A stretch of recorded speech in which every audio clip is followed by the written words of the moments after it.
Ladies and gentlemen, you're about to listen to the incomparable Win Twice Wrestling Podcast with your hosts, Scott and Holly. So sit back, relax, and prepare to be entertained.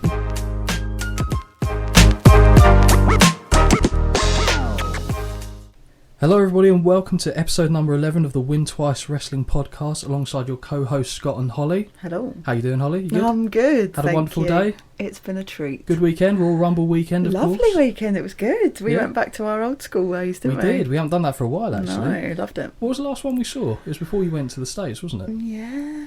I can't even tell you what it was. Did we watch SummerSlam together? I don't think we did. No. Wow, so it's going back about 7 months maybe? Yeah. Okay. And I didn't lose too many points, I was very No, it was happy. a draw. So we did our prediction game and Holly was actually winning throughout. I was. Managed to claw it back at the The tail men end. that screwed me over, story of my life. Chance to be a fine thing, I was going to say. But yeah, so for this episode, it was back to my turn, and I went back to my old VHS archive. Didn't actually watch the VHS version because I don't have a VHS player these days because it's a dead technology. But we went for WWF Armageddon 2000. We did. Did you know anything of this show? Any of the matches, having watched it back? I don't know, it all feels, to me, it just is filled with nostalgia. But there's nothing that I remembered. But this probably would have been a videotape over the fence job. Nice. At that age. Nice. Because I definitely would have been watching it.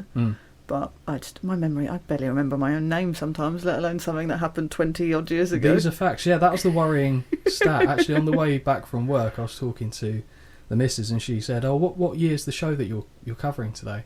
And I said 2000. She went, "Oh, that's not that far ago." And she went, "Actually, it is over 20 years." Yeah. Because to me, when I think 20 years ago, I think old. the 80s. I know. And it isn't. I know. That's just not how it works. That's not how time works.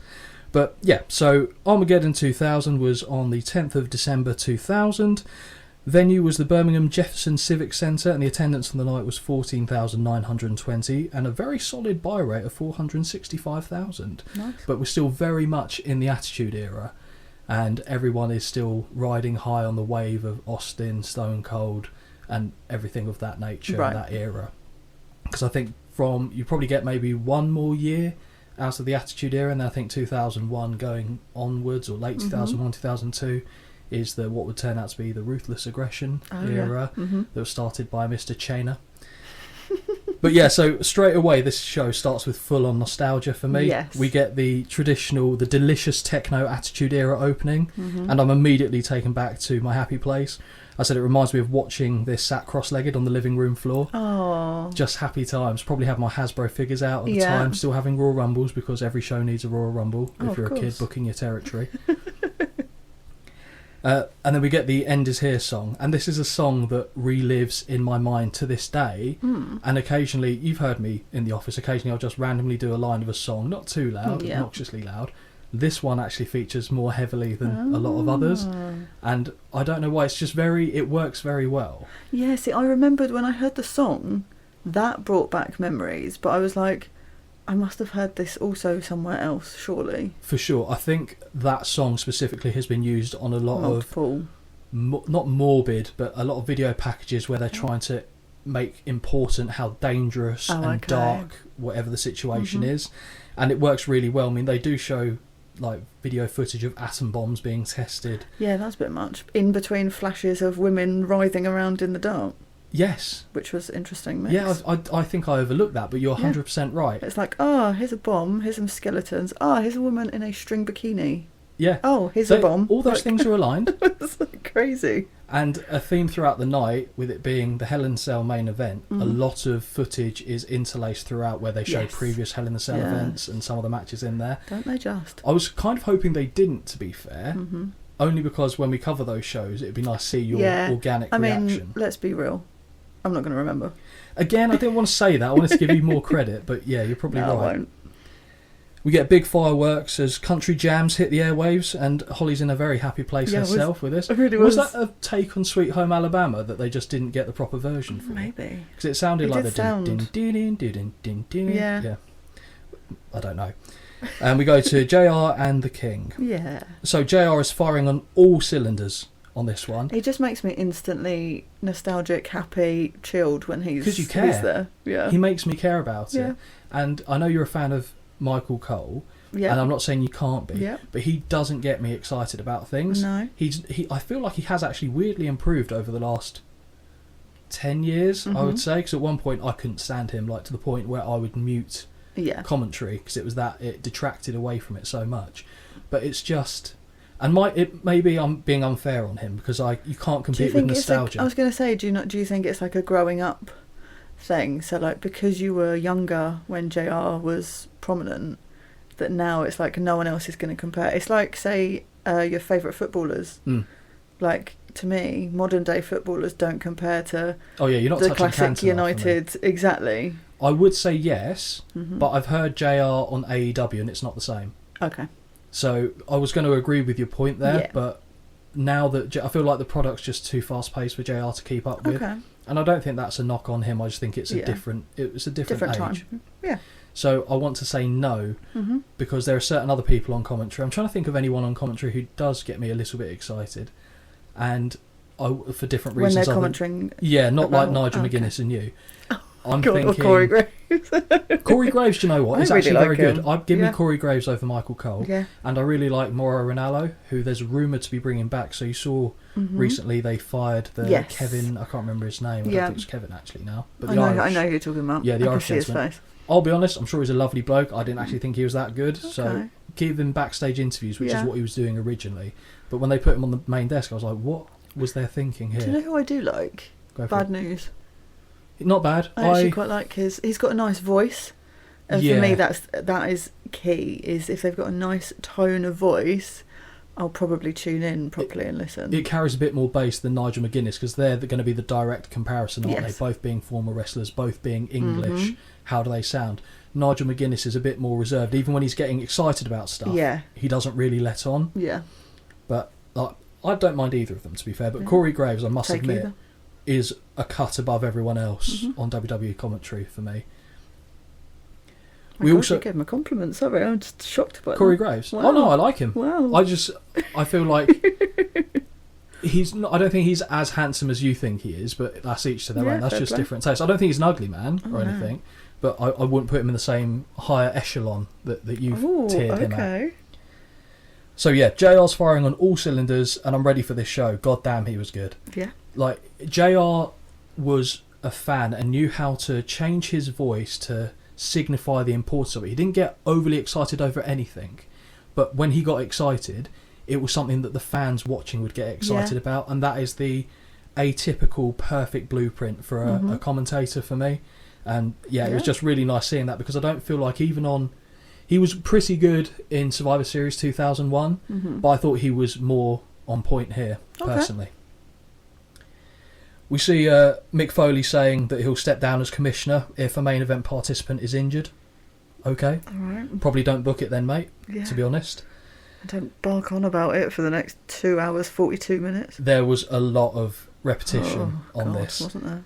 And we see a limo pull up, and Pat Patterson opens the door for an injured Vince as Briscoe whinges about the cell match. Oh, yes. And we see Vince McMahon quite a lot in this show, don't we? And there's been some recent news that's broken about Vince McMahon. Yeah. What was your initial thought when you saw the allegations that have been levied against him? I'll be honest, I haven't deep dived into it. I haven't fallen down that rabbit hole. Nothing surprises me, let's be clear. But I can't get into it.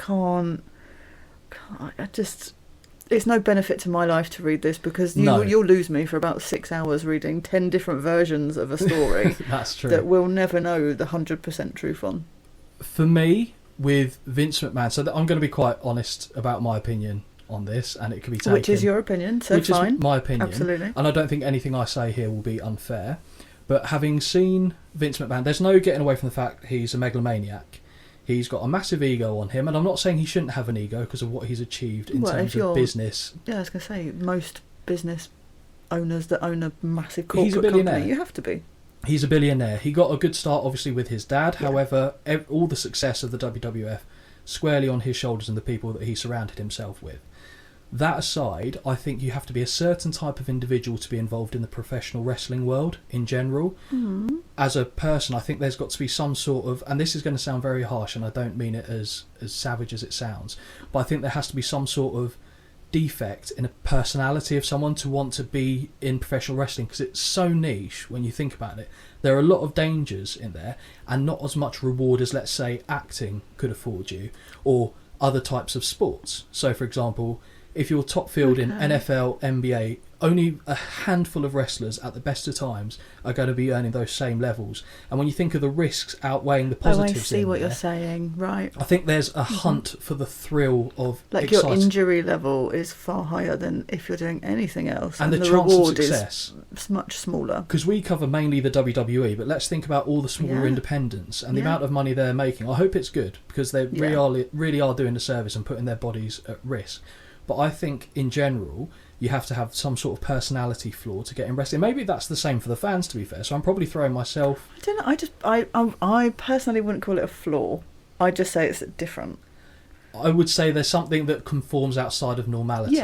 Yeah. Which is what I'm saying is a flaw. And I'm not, like I said, I'm not like meaning that like an extremist sort of... Yeah, and I'm not using that as derogatory as it sounds. However, if you extrapolate that one step further, I think the people that are in the business of that side, like a Vince McMahon, and Vince McMahon is the atypical... like the admin side rather than the performance the side. ownership side of it. I think there's such an ego, specifically with Vince McMahon, and again, you can say, when he's on TV, he's portraying a character, but I think a lot of the time in wrestling, the ones that land really well are the individual's personality turned up to 11, the dial's turned up to 11. The ones that always hit well are them, just exaggerated slightly. Vince McMahon, love him or hate him, as a performer on television, one of the best of all time. He got everyone to resoundingly hate him, and for not having a background in that kind of stuff, very, very impressive. Throw into the equation him being a billionaire, and then you start to dissect the storylines that he's put himself in the past. Where he wanted one of the... questionable. Again, I can't confirm this for facts, but I've seen stories that he wanted to put forward a suggestion where a storyline of he got Stephanie pregnant. A suggestion, we talked about that before, didn't we? a suggestion that he put forward. That's not a normal person thing to do. No, it's odd. Even if it's for ratings, which I don't see how that gets you it. No. Why would you want to do that? But then you look at how he's linked himself with all the divas over the year. The stories with Trish, the stories with Stacey Keibler, when he's surrounded by Candice Michelle and he's coming out with all these comments. The car wash scene that we saw in SummerSlam. And these allegations came out by Janelle Grant. So a former member of staff at WWE. She was one of the people that I understand there were 4 women that Vince McMahon paid hush money to so that stories wouldn't come out. Accidentally just called him Vince McMoney. That's did brilliant. I didn't mean to if I did. Vince McMahon. That's a good Freudian slip. But so he paid 4 women hush money so that these stories wouldn't come out and they wouldn't go to court. As I understand it, he only paid the first instalment and then stopped paying it. So Janelle Grant, rightly, again, we're going to assume that the story is as valid as what it's read as. I mean, that we're not a court of law deciding a man's fate. But she has obviously then released the alleged texts that were sent, and the stuff in there is incredibly sordid. Yeah, I'll be honest, I did read a couple and I was like, I cannot, this is why I can't get into it, because you'll lose me for like a week. But when I read it, I go, that doesn't surprise me from Vince McMahon. Right. If you told me John Cena was doing that, I'd be like, absolutely not. I'm surprised. Yeah. But that's not to say he doesn't have a weird, quirky fetish thing himself. Most people do, but not to that extreme. I think the difference here is the fact that, obviously, like I said, Vince is a multi-billionaire. There's an ego there, and I feel like he feels like a lot of people do when they've got a lot of money. And it's the position of power. It's the position of power and feeling you're untouchable. You can do what you want, and it's your right. Now, the issue that I've got here is the stuff that I've read is, where does the legality come into it? Right. Is it creepy, the stuff that I saw? Absolutely. Yeah. Is it against the law? Only if it's being done, obviously, against the person's will, unsolicited. But if you read some of the text messages, she doesn't look like she's swatting it away necessarily. Right. I think the real legal matter is, was it used to hold her back in her job? Was her job threatened as a result of this? Right, if you don't do this, you'll get fired. Exactly. That's when it becomes a legal matter. Is it creepy? Absolutely. Oh, yeah. Is it surprising? To me, not at all. No. But I guess that's where we'll find out down the line. Yeah, and obviously he's stepped down now. He's away from the game. Everything is moved from. And that's allegedly why Stephanie McMahon stepped away 2 years ago, because they needed to conduct a thorough investigation, and she's like, I can't be involved. I want no part of this, basically. Okay. And I think Triple H, fortunately for him, is far enough removed that he's not got McMahon at the end of his name, that he's probably in a safe-ish bubble. But that's my personal take on the story. I don't think anything I've said there is unfair. No, and I guess we'll just see what happens. We'll see what comes of it. But that was the topic du jour of the week with Vince McMahon. It was. And then also trying to work out who replaced good old Brock in the Rumble, wasn't it? So there's theories on that.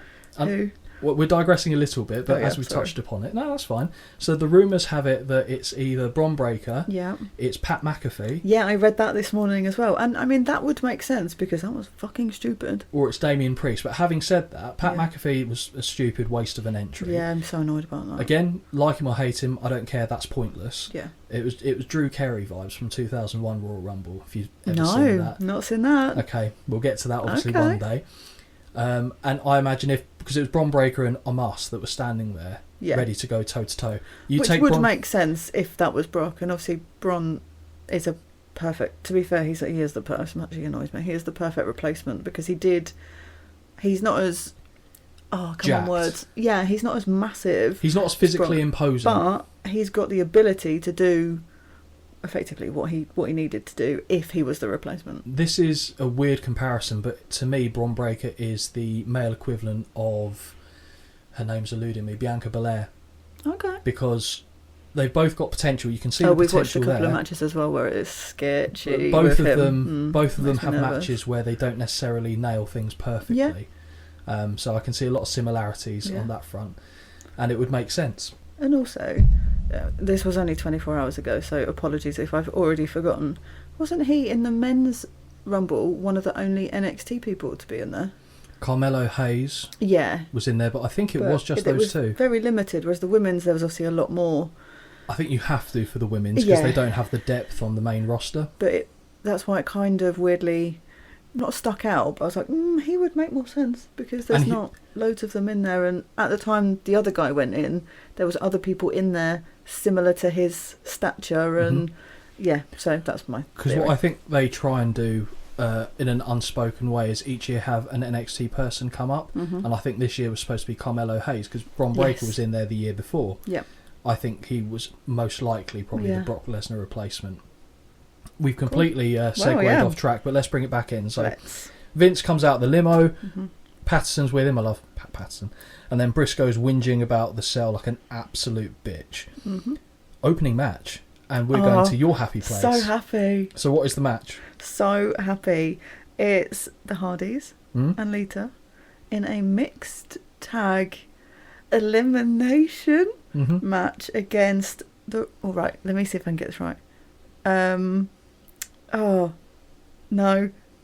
What's his name? Dean Malenko. Yep, perfect. And I've written down a name here, and it's not the Radicals. Yeah, that's the name of the collective. Yeah, there we go. That'll do. So yeah, that's. But Guerrero, Eddie Guerrero, Perry Saturn. Thank you. And Dean Malenko. Yes, that's him. So yeah, they were with Terry Runnels, and it was a 6-person intergender elimination match. This was really hard for me to concentrate until Jeff got eliminated, because this is where if I could take him from any time frame, this is the Jeff. This is the Jeff I want. Fair enough. Just putting it out there. So this kind of all based. What do you think of the backstory of this one? So Dean Malenko. God, it's so weird again. Dean Malenko wants a date with Lita, basically, and beats her in a match and gets a date. As I understand it, she submits. Because that's what I'd want to do. I would want to show physical dominance over the person I like. I'd like to beat them in a match. Let's have an arm wrestle, and if you lose, you've got to come out with me. Brilliant. Yeah, exactly. It was a weird setup, especially given Dean Malenko is just a no-nonsense technical wrestler. Up until WWF, he was never really given a personality. That sounds quite harsh. No. Fantastic in-ring work, but personality was not his strength. Okay. Promo work, not great. Okay, but not great. So seeing him in this environment is quite weird. At the time, I probably wouldn't have thought too much about it because I didn't know enough. But now it's really strange looking at it. And I think I even referenced it on a previous show about Dean Malenko going on a date and Lita being in her skivvies, which was this. Honestly, I mean, but if I obviously if I can have Jeff from that era, then that would be great. But also if I could look like anyone, have anyone's body, flipping heck. Hers is the one I want. From this episode we watched, that's the one I want. Okay. I'll put it on my Christmas list. So the date starts. Yeah, we're going to do a play-by-play of the date. So the match starts and it's an immediate brawl with Dean pointing an accusatory finger at Lita. Of course. Matt breaks it up with a back suplex and Dean looks so dumb waiting for it. Because he's still pointing at Lita as his arm is grabbed and put over Matt's shoulder and then lent back. It's moronic. Maybe he's mesmerised. Well, okay. You could be. I've got comments on this in a minute. Okay. Double suplex to Saturn by the Hardys, followed by a double wheelbarrow suplex variant to Eddie. That's the only way I could think of calling that. I enjoyed that. I liked that. I did, but I don't know what to call that. Yeah, I just put the move where they swing him round onto his back. Brilliant. It's really nice. Jeff Hardy then hits a plancha, wiping out Malenko and just about Guerrero on the floor. Guerrero's a little bit late, but got there in the end. And then JR calls Dean nerdy for wearing socks in bed. I obviously picked that up because that's a pet peeve of mine. People wearing socks. So for any potential lovers of Holly out there, please don't wear socks. Please don't wear socks. And make sure your nails are cut. Miscommunication in the Radicals corner as Eddie is missing. Yeah. Eddie sucks chant by the crowd. Yeah. I noted that down because I was like, again, I think I might have said this before, but it's rare to hear him not being cheered. But then this was before my memory obviously is poor, but more of his career was him getting booed than cheered. Really? Like significantly more, I'll be willing to bet. Then Matt Hardy gets isolated. Eddie hits a weird flying back tackle. I don't know quite what he was going for there. It just looked awful. I said he seems off his game tonight. And I said, and did you notice the elbow pad? Oh, because is that after the elbow issue? That was after he dislocated his elbow from the frog splash. Yep, correct. Yep. I just put Eddie looks weird in a singlet. Yeah. Doesn't look right. No, it doesn't. Doesn't look right at all. Jeff flips the ring off. Yes. Flips the ring? Oh, flips into the ring. It's like flips off the ring. Why was he swearing at the ring? He flips off into the ring, which was actually very well done, I must say. Nice. And clotheslines the living shit out of Guerrero. I put another awkward moment as like a cue is missed up on a whip and Jeff just kind of stops against the ropes. I think he was expecting a knee in the back or something.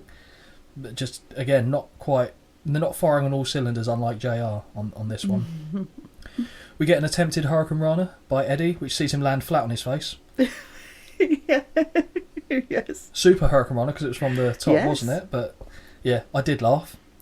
And then the action kind of breaks down a little bit here. Lita gets a twist of fate, and then Jeff Swanton Bomb sends Eddie to the showers. Yes, it was a nice Swanton, I thought. It was good. I thought it was a fairly good twist of fate. Am I surprised that Eddie was the first one eliminated? Very much so. Oh, okay. Because did you think, Perry? Perry, if I had to. Yeah. But I'm thinking I'm looking at it not... From now, like from later on rather than these eyes. Yeah, I'm doing it with 2020 vision. So. Yeah. And then we get...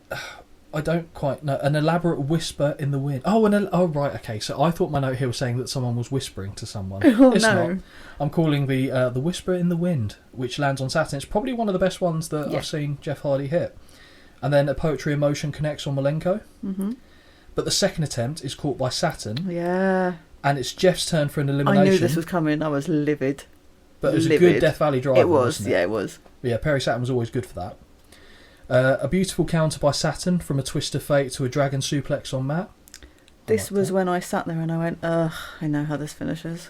Really? As in, never mind. We'll get there. Okay. Matt eats a face full of Saturn's crotch before reversing into a sidewalk slam. That was interesting. Yeah, fair enough. Matt showing off a bit of strength. Got to respect that. Yeah. I put middle rope here. Middle rope leg drop follows. And then Malenko breaks up the 3, but Hardy quickly connects with the twist of fate and Saturn is gone. So we're down to, if we're keeping score, 2-on-1. Matt and Lita against Dean. But we know what's coming. Do we? Yes.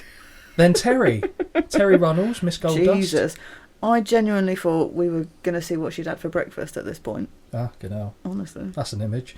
So she walks into the ring. She does no walk into the ring. She crawls into the ring, arse out, to the camera.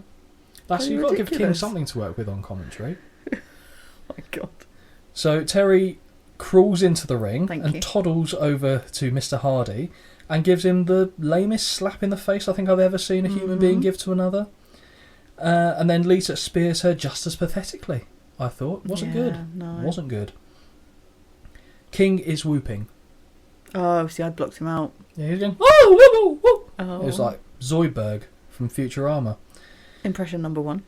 Okay, are we doing that? I like him. That wasn't an official impression, like but them. we'll count that if you like. Dean shoves Hardy into Lita and then rolls Matt up, leaving it 1-on-1. Mm-hmm. Now I feel like this we know is how coming. I knew what was coming, though. We were talking about Lita's physique. As you said, she was in wonderful shape here. Yes. However, her makeup is absolutely fucking atrocious and worth noting. Oh, yeah. Really bad. Like, it was... The eyeshadow was way too bright. The lips were off. And then she looked like she had like a... Not a sty, maybe, but like It was pink. It was all very pink and red and... It didn't work. No, but I think that's just a makeup at that time issue. Yeah, maybe. Did she have like an eye issue? Because it looked like one of them was kind of swollen shut a little bit. Maybe. Don't know. Yeah, she might be suffering from something. Who And like I knows? said, she'll always look way better than me, so who am I to comment on? Tilt World head scissors by Lita. And a step-up victory roll gets 2. Yeah. Very nice. Up top, Lita connects with a moonsault, but only gets 2 again. Yeah. Unbelievable superplex by Mr. Malenko on Lita, which I loved. Yeah. Because he had whip in it. Lita looked like she was going to die. It literally did. And also it looked like her feet absolutely polished to the floor before any other part of her body. Yep. And I remember this match, and I thought this was the end of it. But we get the 1, 2, Dean pulls her head off the canvas. Yes. We're not finishing it like No. that. Quite enjoyable. That's quite very clever. Good heel work. Yeah. Very good heel work. And it's something you used to see more often, but not these days. Then he goes straight into the Texas Cloverleaf, which is his finishing manoeuvre. He kind of Is that deadlifts what that her. is? Okay. So yeah, Lita taps out from the Cloverleaf. Yeah. My question to you, Holly, Oh, gosh. is why the fuck does Michael Cole feel the need to come and interview Oh my God, Lita? stop. Yeah, so obviously after that, Hardy's come back down, don't they? Because he refuses to, whatever, let her go. I don't know what's going on, or ragdolls her, whatever. He throws her out the ring, I think. Yes, they come back, hold her up, and then why is he honestly, and also why has no one told him, fuck off, get out of the way. Yeah. It's annoying. All he says is, I know I can beat him. I know I can beat him. Who cares? I said, I know you can. I know you can.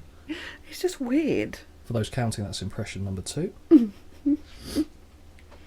So, backstage. Oh, yeah. Kurt Angle, warming up. I mean, I'm sorry, what's he doing? Hindu squats. Is that what that is? Well, that is Hindu squats. Wearing the WWF title. Different, I'll give him that. Lillian Garcia on backstage interview duty. Yes. That's a different look, isn't it? Yeah. Asks him about the main event, and Kurt asks her how many Bulgarians she knows. I said, I'm pretty sure, could be wrong, but I think that's page 4 of the Tom Blake Chat Up book. Oh my God, yeah, it is. It is. How many Bulgarians do you know? How many shepherds have you met? Exactly. Can you taste Wi-Fi? Yeah. Kurt isn't worried about an eyebrow, a nose, a bad ass, or a fat ass, or a redneck. I enjoyed that. Honestly, though, this felt like the longest backstage segment of life. But then we got more, so I was like, oh no, it wasn't. This is the general length of every single segment. This wasn't even nearly the biggest offender of this. At the time, it felt like it was. I think this was a good promo by Kurt. Yeah. Effectively, he's saying that he's worried about it to a point of, well, I've also had to deal with beating Bulgarians, Turks, etc., etc. at the Olympics with a broken frickin' neck. I don't think he specifically said that, but that's probably the only time he hasn't said that, when he mentions his gold medal. And Lillian continues to upset him, and he just asks her to leave him alone, and then goes back to some Hindu squats. Next match. Yeah. William Regal against Hardcore Holly for the European title. I thought this might annoy you. Why? Because Regal comes out first. I forgot. And I know he has to because he chats on the odd mic, but he came out first and I went, oh dear, Scott won't be impressed. This might be the exception because I didn't even note it. Ooh. And I think it's probably because he came out and started talking. Because he starts insinuating that the people in Alabama fuck animals. Yeah, he might be right. I don't know. I'm not familiar with the Alabaman natives. Then that's when Holly comes out, isn't it? I didn't know you came out. When did you come out? Hardcore. Oh, hardcore. Well, I'm only that what have you been on a Saturday night. And I think it's just because I enjoyed clearly seeing Regal come out and say, "Hello, how are you doing? Yeah. You okay?" Brilliant. So yeah, Regal comes out saying hello and how are you, teaching the Alabama crowd etiquette, including not fucking livestock. Honestly. And how to use a handkerchief. Hardcore Holly interrupts and goes straight for Regal as the bell sounds. Fair play. So we see Regal take a very early powder and pulls Hardcore to the floor. Holly is then sent face first into the ring post. Mm-hmm. Back in the ring, and Hardcore hits a back suplex to halt the champ's momentum. It was at this moment I noticed that I'm not writing Holly because I didn't want to confuse you. Oh, that's kind of you. I thought so. Thank you. Up top, and Hardcore takes flight but lands on the foot of Regal. Never looked like he was going to throw anything of value, to be fair. He jumped off and was standing up the whole time. But it's not something you see often these days. But he actually landed... He took the blow of it very well because he didn't do the still standing, and then wobble around. He just kind of hit and then ricocheted down to the floor. And I realised Ricochet isn't in this match. We go back up top and a lovely superplex from Regal before he applies the bow and arrow. I really like that. Not just for the name. I like it. Brilliant. It's a good move for me. It looks good. Yeah. Holly countered on... There you go, I've let myself down. Holly counters a double underarm suplex, displaying power, because it's like delayed how he lifted. Yeah, was that on the back bit? Yeah, yeah, that was really nice. And then a wonderful drop kick by Hardcore Holly shortly after. Always known for throwing a very good drop kick. Okay. They used to say, he's the best drop kick in the business. Well, everyone has to have something, because he ain't got anything else. Except for a sketchy... God. It's just his attitude is very... He's an angry man, right? He is an angry man. I did read some stories on how angry he was. He chooses violence quite a lot, is the reality of it. If I could get away with it, I probably would. Well, yeah, I mean... That's where the similarity lies. And I'm not lies. even saying some of it isn't unjustified. Oh, yeah. Even. It's just, it seems like he wakes up and chooses anger every time. Holly then connects with a top rope leg drop, but only gets 2. And then Regal looks for the Regal stretch, which is that weird version of an STF/Gargano stretch. It's halfway between the two. As the referee attends to Regal, Raven appears. Yeah, why? And DDT's Hardcore. Regal makes the cover and retains. Do we know why? I think it stems from the fact that Raven was primarily in the Hardcore division. Yeah. Hardcore Holly. Oh, was okay. Hardcore. So I think it was just a little something. This match was set up, I believe, because it was in Alabama, which is Hardcore Holly's home state, and they wanted to move him away from the European title after that and put him back in the hardcore scene. Which would make sense if he then has a feud with someone else. At least I remembered who Raven was, and I didn't get him considered to be the other guy. Thin Balls Mahoney. Brilliant. Still one of my favourite clips, that. Thank you. And we go backstage once more. Oh, yeah. Big Quiche getting interviewed by Kevin Kelly. I almost had to put sunglasses on, that shirt was so bright. It's exciting, isn't it? It's a very exciting shirt. So Daddy Uso is asked about if he is worried how now that Angle's broken the alliance on SmackDown. Yes. So we see footage of Triple H, Angle and Rikishi all standing tall in the ring, and Angle goes, "No, fuck this, I'm just going to smack you with a chair." I don't think he did anything with Triple H. Did he hit him with the chair? I don't recall seeing it he on that clip. He definitely hit him, but because I remember Triple H was holding a chair, I think. But either way, so the pact between the heels that were in the main event seems to be on the rocks, shall we say. Rikishi informs that he will sacrifice all 5 opponents if it needs to get to the WWF title. He won't sacrifice lunch, but he will sacrifice the people in order to win this match. We go to another match now. Yes, we do. Another intergender match. I know, right? 2 out of 3. Ain't bad. Chyna versus Val Venus with Ivory. So my first point, okay, and it's a question directed to you. Oh, lovely. How upset were you after you heard it was going to be Val Venus when he came out to the right? Oh my god, this is the first point. My first point was, if it's Val Venus, is he coming out in his towel going, "Hello, ladies"? Hello, ladies. And then, honestly, that entrance music is the worst. I'd mute it every time I heard it because it just sounds like fire alarm. And I'm just that's the point. No, just turn it off. So I did mute the telly when they come out because they come out a few times. Yeah, I know, but I don't want to hear that noise. Chyna's pyro gun is great, and the 9th Wonder of the World actually has a presence. I think she looks legitimately good. There's a star aura there. Yep. What she does in the ring, it's not bad by any stretch of the imagination, but it's also not top tier. Like for the time, she could have good matches. Yes. This sounds derogatory and patronising. For women, she has a good match. By the standard compared of the to era. all the other women matches that the women were allowed to have, And I think that comes down to a lot of it, because I think like Ivory was actually a good performer. Molly Holly is a good performer. There are quite a few. It's just, given who they were intermingled with, because let's be fair, I've made no bones about this. I was a big Trish fan back then. Of course. She wasn't at the level where she could wrestle at a high standard. So I get that. I do get that. Mm-hmm. And Chyna was good enough where her matches with the men, I mean, we're going to go into a bit more of the detail of it in a second, but this match I thought was perfectly serviceable and believable, to be honest. To be fair, when it started, I was like, oh God, what is this going to be like? And then I was like, oh, I actually didn't hate it. So yeah, I said Holly is guaranteed devastated that the big Valboski is in right to censor gear. Yeah, I'll be honest. But why are they allowed to... This is a point for the whole of this show. Right to censor. So they're in suit, they're suited and booted. Why are they allowed their big old biceps out then? Because they're going to choke the blood supply to their pythons, and it's important for to me, circulation. Either put it all away or get it all out. Not all. Right, you know what I mean. You know what I mean. Not fully, but I'll take it. Either wear normal wrestling gear or, like, it's just weird to me. Well, they're in Alabama. That might be a suit in Alabama. I don't know that.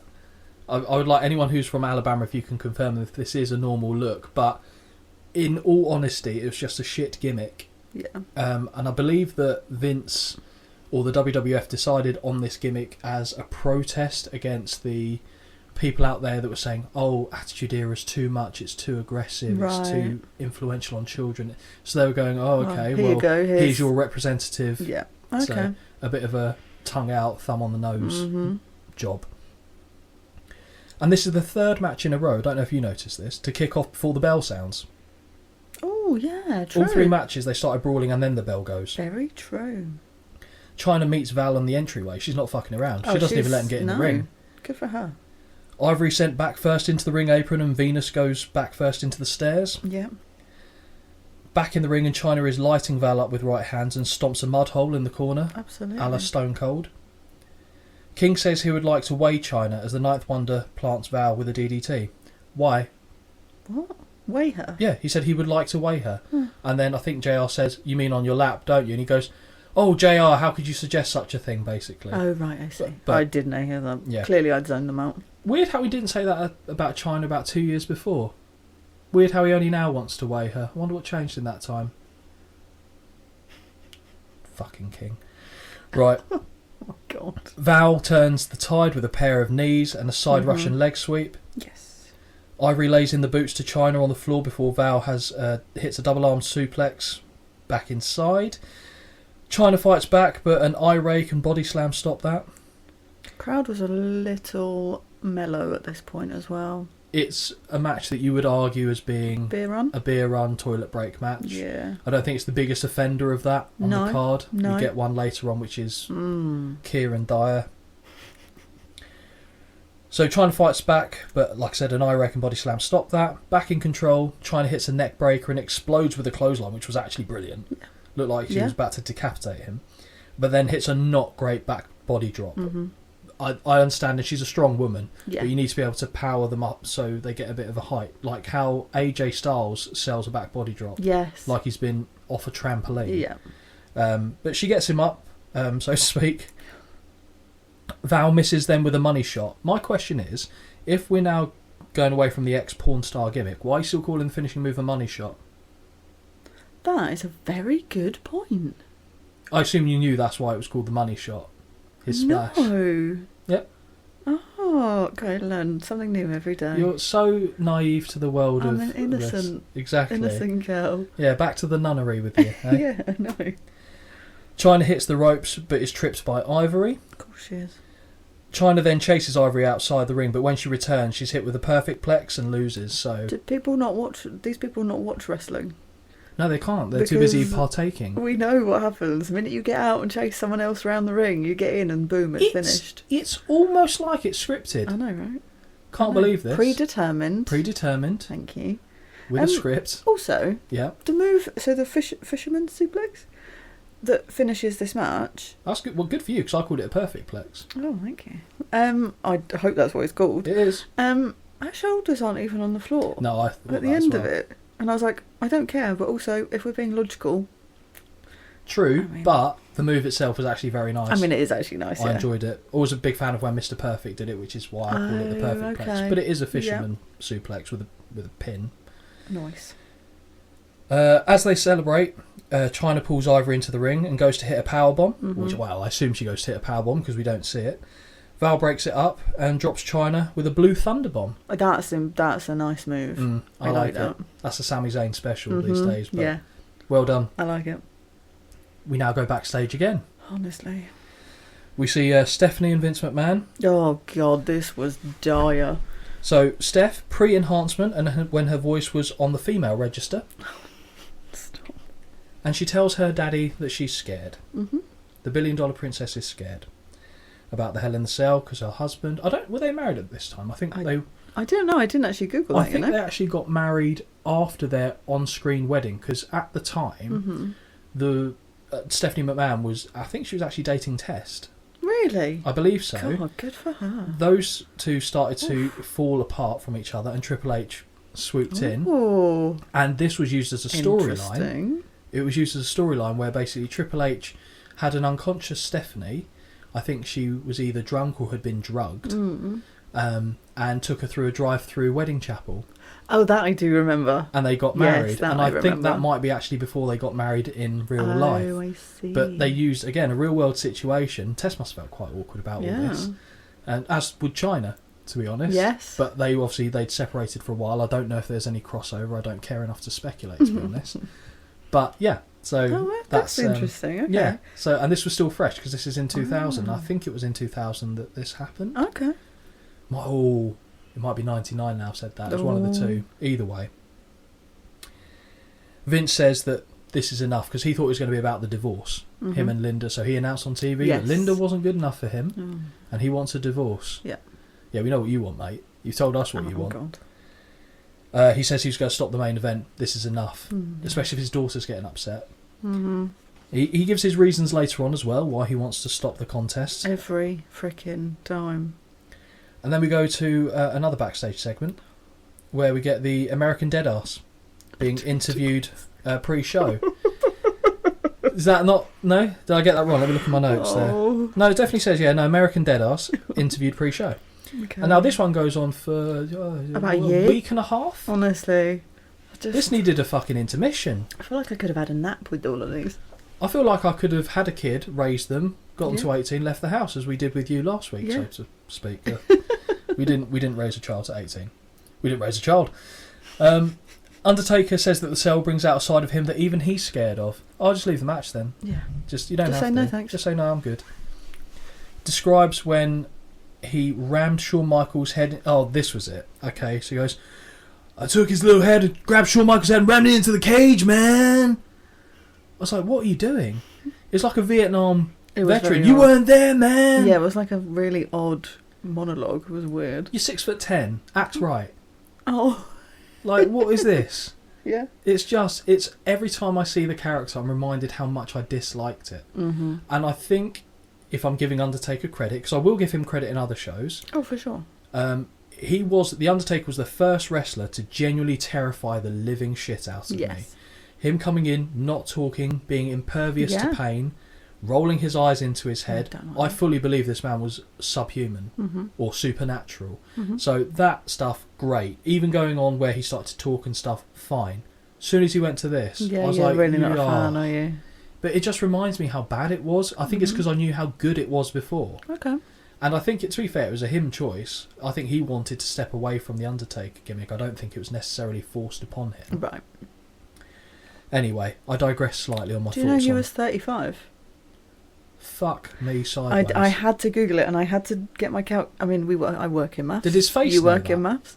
But I was like, I must be wrong here. But I Googled it like 3 times, got my calculator out and everything, and I was like, wow, 35. That's how old I am. But you weren't there, man. And I was like, Jesus Christ. Like, he's Benjamin Button in the wrong way around. He's doing a Hulk Hogan. His face just looks ill-fitting for a 35-year-old Effectively does, though, look a little bit younger now, to me, Absolutely than he did not. back then. Absolutely not. A little bit. He looks like a geriatric these days, bless him. He's shot. The one thing I did like, actually, from this was the mixed footage that they put in of the previous Hell in the Cells in black and white. I think it set a nice, ominous tone. The whole section was too long. Yeah, it was so long. But is it not black and white because there's blood? Or was that not that era? No, that wasn't the era. They were fine with it then. Oh, fair enough. Because we see in the main event later, they don't go the need to cover it. Cool. I think on TV, they have to do their best to cover it for that, but I think pay-per-views is a slightly different entity because it's not on TV. So and I suppose back in 2000, they wouldn't have cared anyway. No, that was absolutely fine. I've got a game for you in the main event, by the way. A game? Yeah, you'll like it. Oh, okay. Okay, so Vince says... Oh, okay, no, so I've jumped ahead a little bit there. Mm-hmm. I said, oh no, I haven't actually. I've actually nailed it because I basically said it was too long. Yeah. I said if this was old Undertaker, this would have interested me to hear what he had to say. But as the American Deadass, I don't care. Mm-hmm. We then see Vince McMahon makes his way to the ring. Oh, honestly, I'm so bored by this point. So Vince with Patterson and Briscoe. Yeah. Pat moves the stairs for Vince, who goes absolutely fucking mental. He basically unclips the top part of the stairs, so makes it non-stable. And Vince goes, well, what are you doing? And then Pat then has to struggle to clip it back for him. Unintentional comedy. Yeah, I didn't have a clue what was going on. I just wanted them to hurry up. Vince comes out and says that he meant what he said when he told Linda he wanted a divorce. The crowd are chanting arsehole. Fair play. We know what he does with his arsehole as well these days. My God. As Vince says, he is concerned about the main event from an investment perspective. Because these are his... this is what he trades in effectively. If they're all broken, how will he make money? Exactly. Especially the 5-level stars and Rikishi. Let's be fair. Stop. No, I'm not being unreasonable because I actually don't dislike Rikishi. No, I like Rikishi, but I was confused plateau. Why he was in that match though. But then I don't know the backstory. Especially when you see who's in a match earlier in the card that you'd think would have been better placed to be in that match. But in the next match, I think so. Yes, in the next match. Yes, 100%. Either or, to be fair. Both of them. Yeah. But it made sense in the storyline, so I'll kind of tie that in for you a little bit and kind of weave some of those threads together that you might be unsure on. So. The crowd chanting arsehole. Vince says he's concerned about the main event. What I did like is JR undercutting Vince on almost everything he's saying. Mm-hmm. So Vince is saying something and goes, he said, I have a heart, I feel for these people. And JR goes, what heart? Yeah. Brilliant. And then Vince says, right, in solidarity with me, please, everyone who doesn't want to see this main event, think about the future of these people. I'm thinking about the future of you. Stand up. Oh, yeah. He said, there's one. There's another. Stand up. And then he goes, I said stand up, damn it. Like doing that whole gravelly bollocks. That hurt like shit, I'll be honest. I didn't think it was that good, but we'll hear in the feedback later on. Look at the spike on that graph for that impression. Right? That's horrendous. Turn those volume down. If you've got it in your headphones, that's going to be nightmare fuel. And obviously, some people stand up because who cares? The whole arena could be standing up. Yeah. They're carrying on with the same thing of, oh, no one's standing up. Of course. So he says, this is on Mick Foley and this is on every single one of you. Yeah. We go to a match at least. Yes, we do, actually. Quite a nice one, I thought. Chris Jericho against Carney in a last man standing match. Yeah, I enjoyed it, actually. I referenced this, I think, in a previous show where we were talking about last man standing matches because we said, have we ever seen one of these before? Yeah. And I said, well, one I remember is this. I forgot it was on the show, if I'm being honest. The only thing I remember from this is the finish because it's quite a vivid, iconic. I say iconic, but very memorable thing that you don't see every day.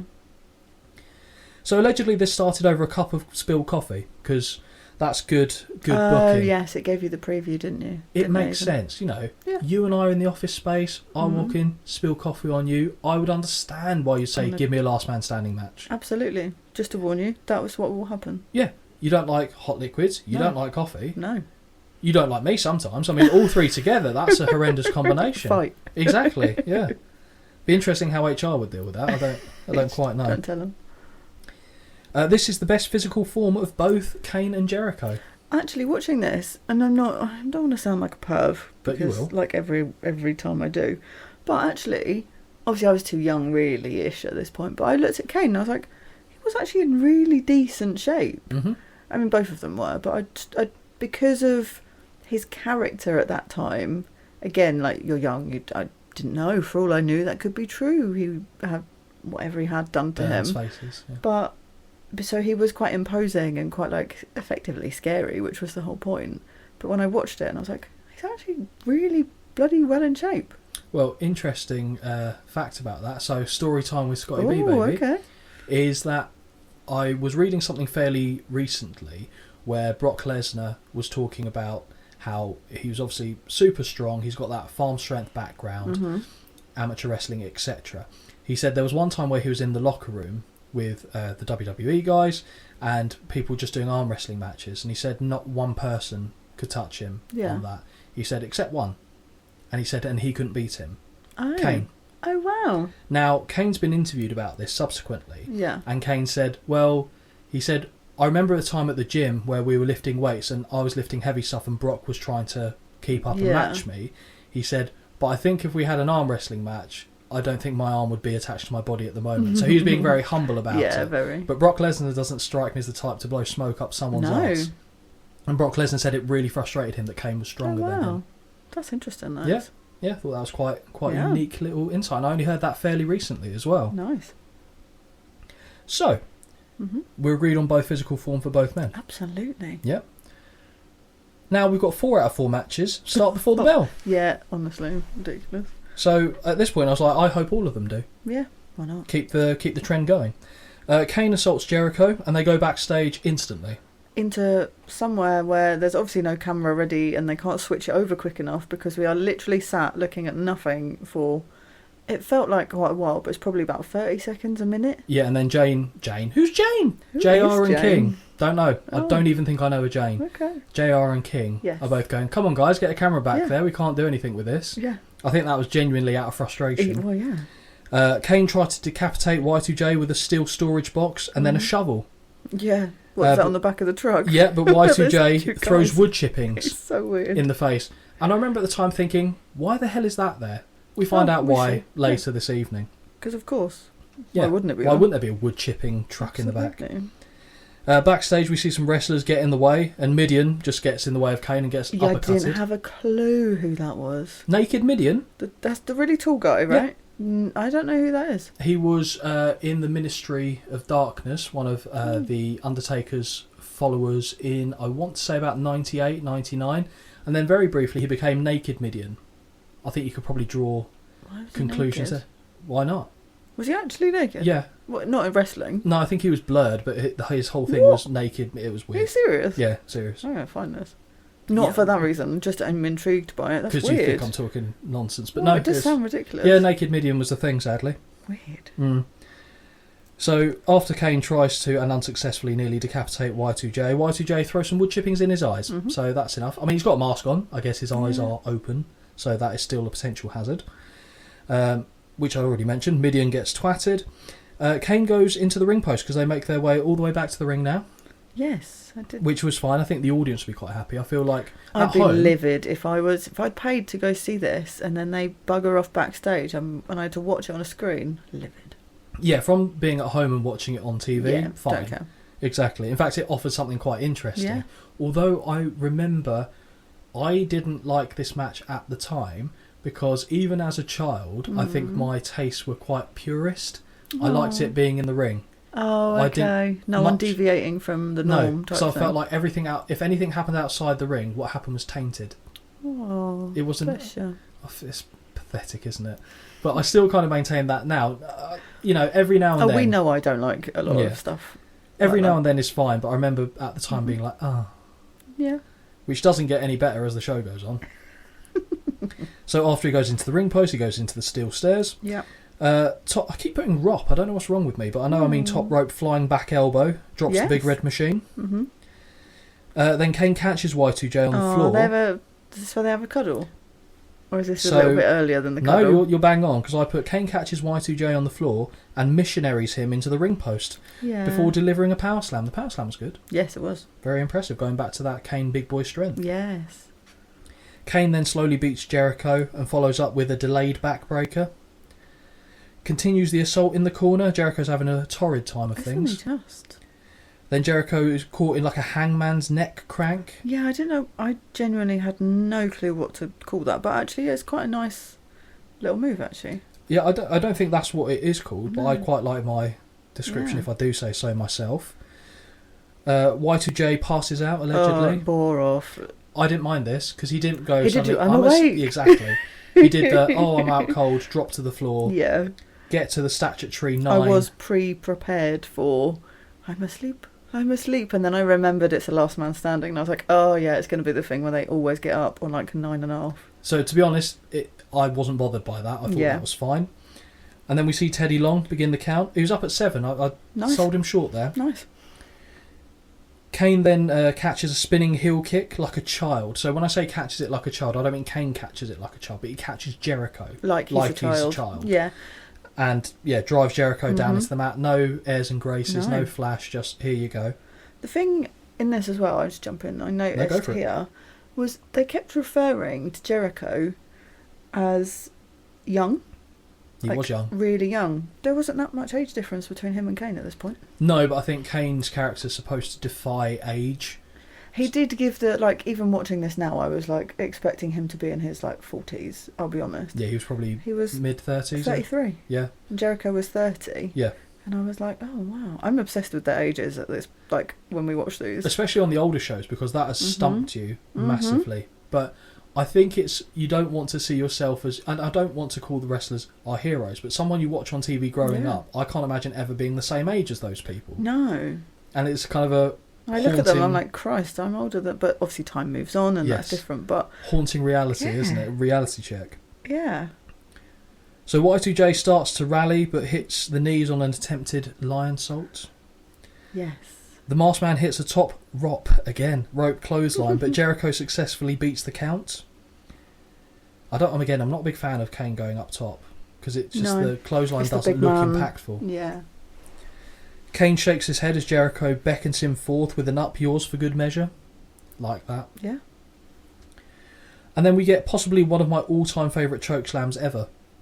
Okay. Kane one-arms him all the way up and doesn't just let go. Absolutely pummels him down. It's like he's trying to drive him through the canvas. Yeah. It's really, really impressive stuff. Jericho barely beats the 10 and Kane unloads with a chair. Kane looks for a tombstone, I think, on the chair, but Y2J slips out the back door. So it's, I know, every time I say out the back door, I know it makes you chuckle and it throws me off. Does. And we see a low blow from Jericho. Yeah. DDT combo halts the big man in his stride. Jericho then cracks the chair off Kane's face, which even with a mask can't feel nice. And then up top, missile dropkick connects. We get a running bulldog and a lion salt onto Kane, who had a steel chair lying across him. Right. Okay. I raise a point on this. Please do. I just don't know. I know, right. It's not you don't real. know, I know. I'm having an internal battle in my brain here. Who is the real victim in that? Because to me, the person that gravity is going to impact there is Chris Jericho. Because you're jumping stomach first onto a chair. It's not going to feel great for Kane, for sure. No. But I'd rather be him than Jericho in this especially when option. Especially when you see how Jericho put the chair down. So Jericho put the non-lipped side down to Kane, which was very good. Because Jericho then lands on the lipped edge himself. So I agree with you. It was a bit like, just do it without the chair, because it don't make no difference. I mean, let's be fair, if we're trying to be either one of them, I don't think either one of us could pull off a lion salt, if I'm being perfectly honest. Well, no, obviously not. But mangled cat turd if I was going to do it, I don't want to do it onto a chair. No, that's fair. Big boot by Kane, who press slams Jericho to the floor. I liked that. Oh, was that the military press? And that was very nice. Yeah, well landed as well by Jericho. Looks safe. We go back up the ramp to the staging area. Oh, yeah. So Y2J elbows free of a choke slam and bulldogs Kane through a table, sort of. And I don't understand the cut that I saw here. Yeah, I didn't understand. I said, I'm not really sure what's just happened, but Kane's face appears to go through a table. Yeah, because the way they jumped off, Jericho's on the left-hand side of Kane. When they land, Jericho's on the right side of Kane, and I can't see how that actually happens. I don't know if they edited out something there. I don't know. If they did a retake or what, but it didn't make sense to me, and I just assumed I'd blinked and missed something. But... Yeah, I mean, if anyone happens to be listening to this and knows what the actual answer is, I'd be very interested to know. I mean, I don't suppose it'd be on the VHS. You'd probably have to have the live broadcast somewhere. Jericho then marches behind a set of sky-high barrels and on the third attempt buries Kane underneath all of them. Kind of, but not really. Not really, but yeah, kind of. The official reaches the count of 10, but we do see Kane's hand just clawing through. Good visual, but obviously Kane was in no danger of getting hit because they landed on the it was boxes. Tilted, wasn't it? Yeah, but so as long as he was lying down effectively in that space. He himself will be fine. You're using the word effectively more than I am now. It's great. No, you use whatever word you like, but I've cottoned onto it. But again, as much as we're saying, obviously he was in no danger of getting hurt, because nor should he be. No. It left me with, because I remember to this day. Yeah, for sure. I remember that, and this is 23 years ago. So obviously did the job. It leaves an imprint. My only small criticism would be from a visual point of view. I didn't realise the hand had come up, because those barrels are dark. There's no light down there. His glove's black. Yep.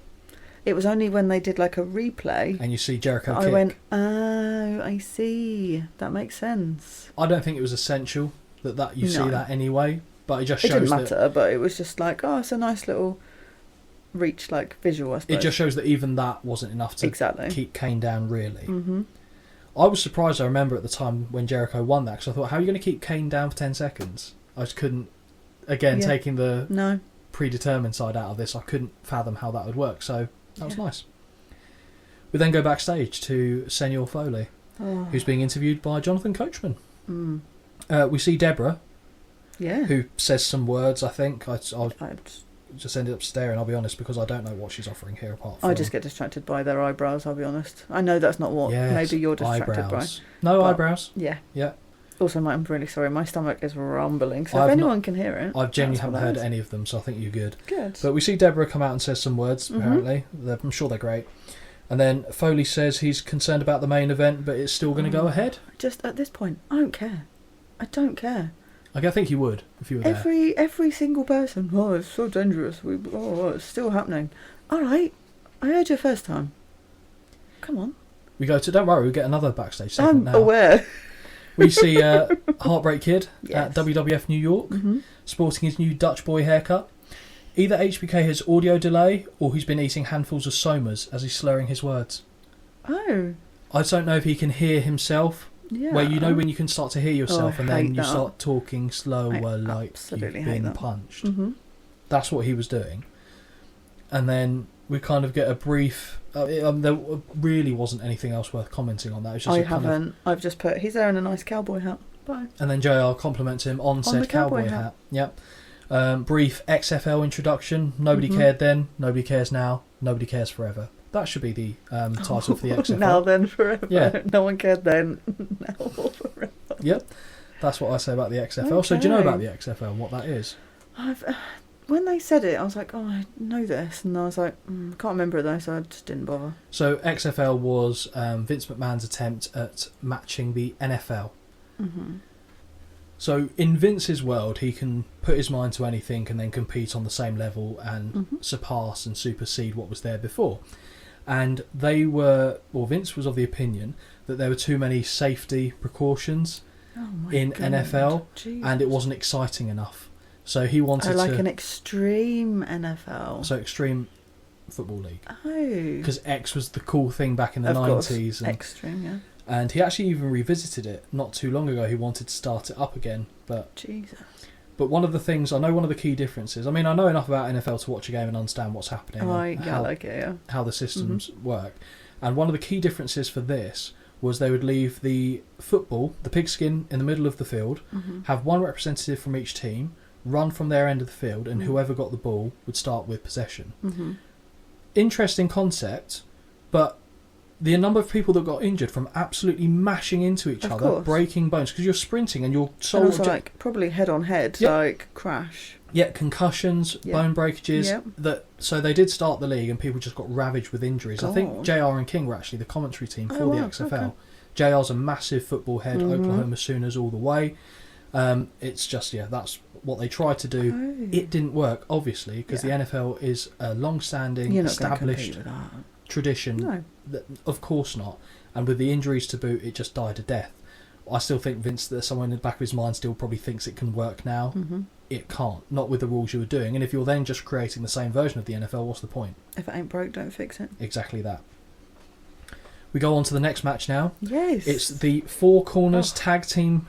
Not even elimination, first four wins it for the WWF Tag Team titles. So we've got Edge and Christian. Yes. We've got Right to Censor. We've got the Dudley Boys. Yes. And we have Road Dogg and K-Quick. This was a treat. I was well happy. Yeah. Really happy. See, when we met up yesterday when we were watching the Rumble... Yes. I didn't know if you'd seen this yet. So no, I hadn't. So when R-Truth came out, I nearly said, "Oh, you've seen him now as K Quick." No, I hadn't got to that point yet. And then you sent me a text last night going, "R-Truth." Yeah, because I was like, "Hold the phone." Yeah. You're like, "There it is." So, yeah, Road Dogg and K Quick. So K Quick he was very young at this time, and he was in the company for a couple of years before he moved on. Then he went to TNA and became the first ever African-American NWA champion, I believe. Okay. So that was a hell of an accomplishment for him.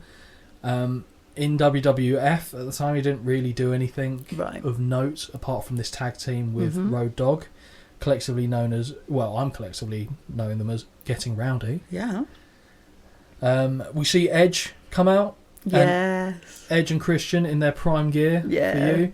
Hair's not quite wet enough, I think, again. Yeah, it could be a little more wetter. Moist. A little Always wetter. a bit more moist.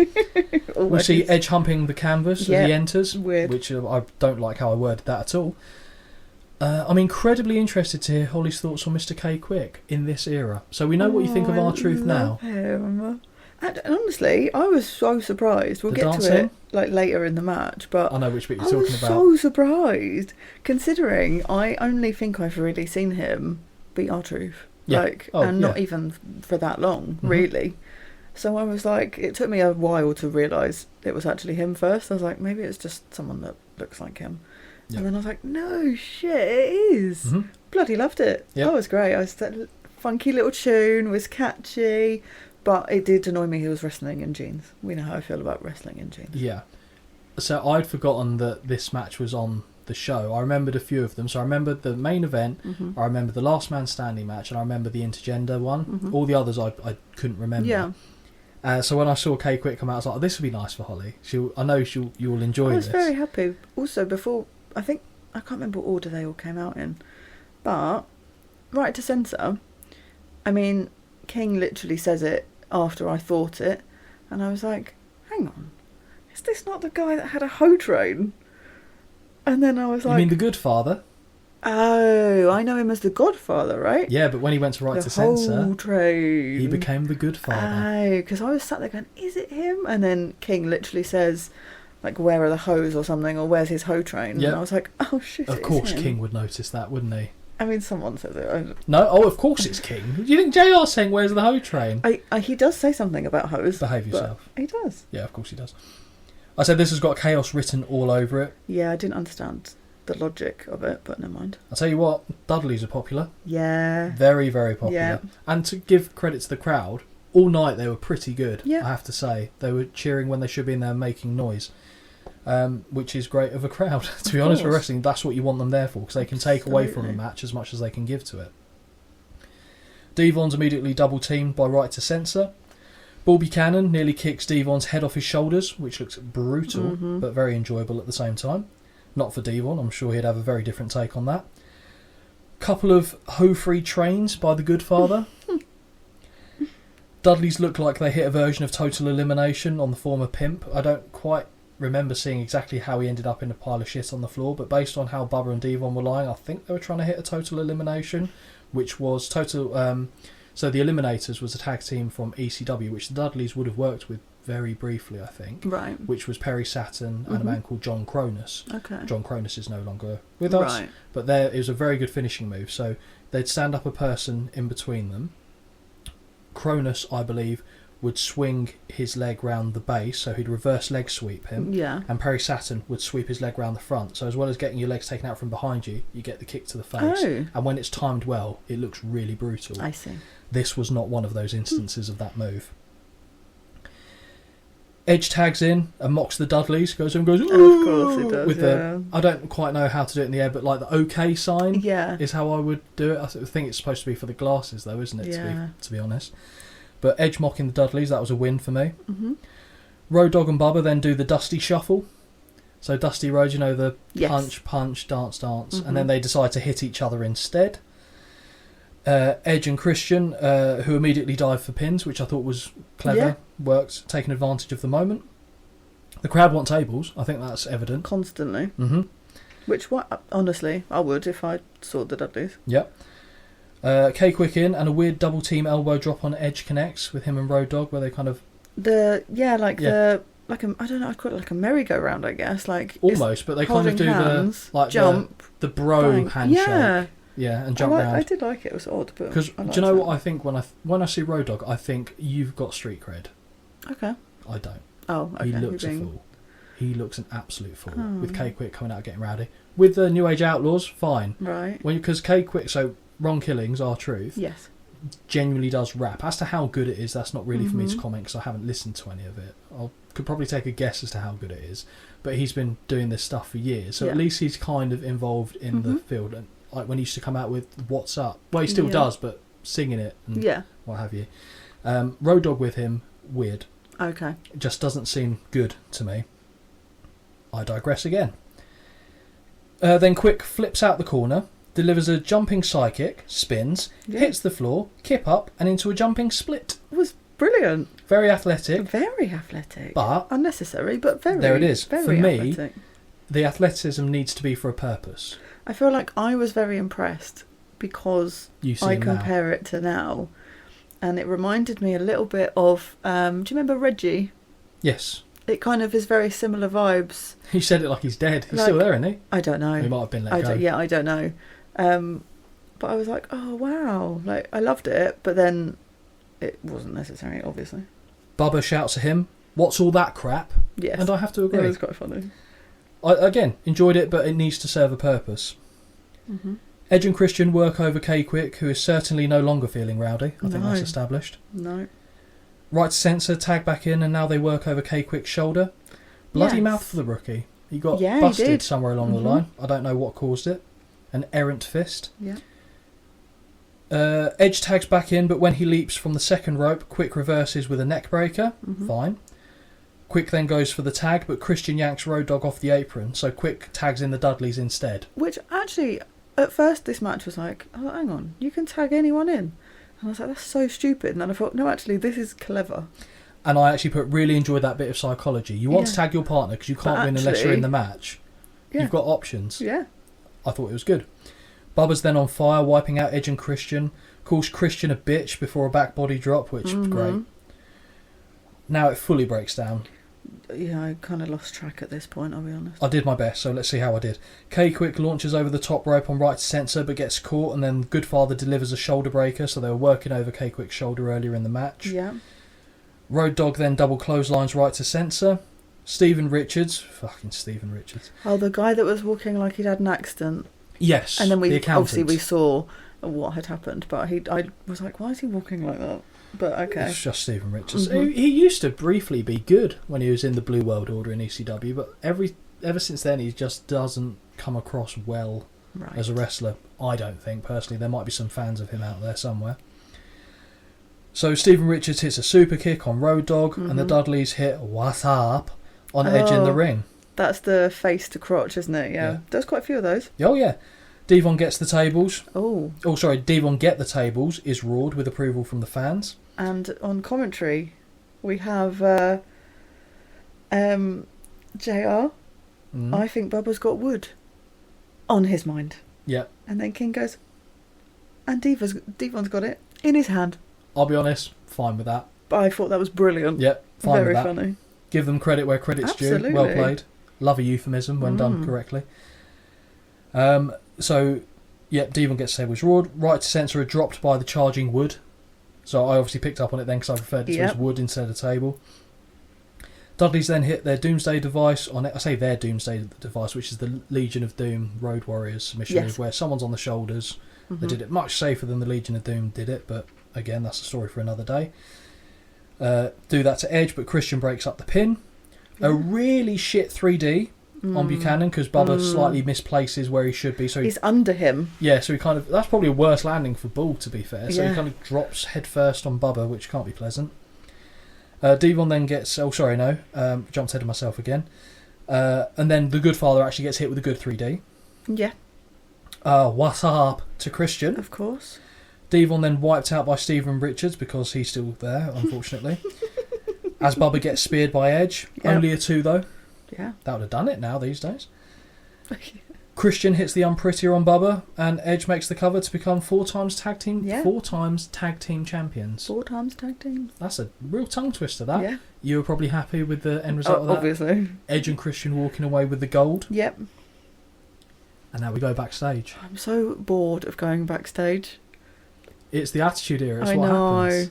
I know, but this show was 2 hours 42 minutes, I think, ish. Yeah, I think that's about right. Honestly, if you'd have taken out all of this crap, it'd have been 2 hours. Yeah, which is why this crap was in the show. Yeah, for sure. As you would put it. Yeah. Yeah.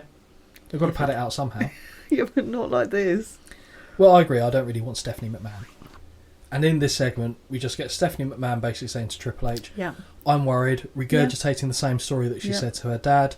And then Triple H gets very angry. Very up in her face. Oh, I thought he was going to pop a blood vessel, I'll be honest, at one point. It wasn't lost on me as well that he said to her, you know the WWF title is the most important thing in the world to me. Mm-hmm. And I think JR actually picks up on it in commentary on the main event as well. But yeah, odd thing to say to your wife, I thought. But that would have ensued a full-out brawl. He wouldn't be going in that much. I'd knocked him over the head by that point. That aside, Triple H explains how this is his life. Of course. We go on now to another championship match. Yes, don't we just? We have the one Billy Gunn. Okay. Against Chris Benoit for the Intercontinental title. Yes. Billy Gunn, looking like the modern day Pat Butcher. Honestly, I was so confused by this. Why? Oh, I can't bear it when people chew gum like that as well. Honestly, I don't need to see it in your mouth. And why are you wearing hoop earrings to wrestle? Because he was auditioning for EastEnders. It's ridiculous. Honestly, and I felt justified when I heard commentary then saying, why are you wearing hoop earrings? And so like, against the grain of what's normal that the commentators... Weird. I think they were actually venting, so I think they were like, Billy, don't wear these. And he's like, I'm going to wear them. Right. Again, could be well off the mark. Because he also had a belly button piercing too. Yep. And it's just... I mean, I know from... Obviously, I'm not a wrestler. But in cheerleading... Yeah. You're not meant to wear any jewellery whatsoever because it can get pulled out. Mm-hmm. So what's the difference here? Who's doing belly button finger diving in cheerleading? What's going on? Oh no, if someone falls from a stunt and you grab their clothes and stuff, then you can... You've ripped some piercings out before. Oh, wow. Oh, yeah. You have? But it's either that or someone cracks their head on the floor after being thrown in the air. Injures their neck, catching the others. That's by the by. Do you regret catching her? No. Oh, fair enough. No, because she would have literally broke her face otherwise. So break my neck instead. You still friends with this person? Nope. Oh man. We're not friends, just grown acquaintances. apart. Yeah. Fair enough. So, Benoit marches out looking as serious as a heart attack. I was a bit sad that he wasn't half dressed for work. Oh, what with his loafers and his dress smart trousers? Yeah. No, he was ready for a full-on match. Mm-hmm. Contrast that with the one's earrings, is what I put here. Yeah. I like Chris Benoit's gear. Yeah, good gear. Fun. Collar and elbow tie-up sees Billy Gunn overpower Benoit into the corner, but Benoit fires back. Drop toe hold by the one, followed by 2 arm drags and a hip toss. Benoit sent to the floor and gets sent into the ring post. I didn't put a comment on it. Yeah. But I assume this was the first match of the night where there was no brawling before the bell started. Yeah. They were actually allowed to... So that was, what, 6 matches in? I think so, yeah. That's incredible. Shows what the Attitude Era was all about, though. So, as Benoit sent to the floor, he gets sent into the ring post. Mm-hmm. Reversal by Benoit, and Gunn sails over the stairs, like knee first, cracks into it. Yeah. Takes off. Yes. Really takes off. Back in the ring, and Benoit focuses on the knee with a series of kicks and drives Gunn's knee into the canvas. Mm-hmm. Look painful. I like that. Sticking on a body part that's been injured. Yeah, makes sense. Yep, very much so. Drop kick to the knee for good measure. And then over the bottom rope, Billy's knee takes Benoit's full body weight. Mm-hmm. Solid work. Yeah, nice. Sound strategy. Relentless, and then a dragon screw leg whip leads to a figure 4 leg lock, which I don't think I've ever seen Benoit apply before, if I'm being honest. No. Gunn eventually manages to reverse it. I like that. The hold is broken. Yeah. Billy starts to rally, but Benoit shuts that down with 3 German suplexes. Where he doesn't let go. I love that. To me is something I remember him doing. I know obviously other people do it now, but that to me will always be connected with him, I guess. No, I agree. I think that every time I see it. Yeah. Because Benoit had a dogged determination and like a tenacity when he did this stuff, and there's a bit in a minute which I'm going to cover when he goes for a submission move, and you fully believe that he is, unfortunate choice of phrasing, life or death trying to get this hold in, which is great for wrestling. Really, really good. Yep. The crippler then takes flight with a diving headbutt, but Guns rolls out the way just in the nick of time. Yeah. Very much just in the nick of time, but that's fine.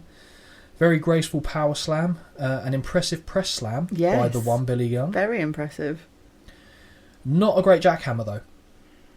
So Goldberg's, suplex to slam where you kind of land on them. Uh-huh. Billy kind of did that, but it wasn't good, I didn't think. But the Fame Arthur connects, but Benoit kicks out the finish. Yeah. Billy Gunn then goes to his Cobra Clutch and is countered by Benoit, and he fights to lock in the crossface, the crossface, which is just brilliant. I said it really should be a struggle. You shouldn't be able to just do it easily. And Billy was fighting it, just as it gets in, his foot is over the bottom rope. Yes, very clever. Brilliant. Best part of the match for me. Gunn gets to the ropes. Billy then kind of drops Benoit, but they make out it was due to the knee giving out on him, but I think that was just a genuine mess up. Yeah. Small package by Gunn out of nowhere, but Benoit escapes it too. That's never not going to make you chuckle, is it? No.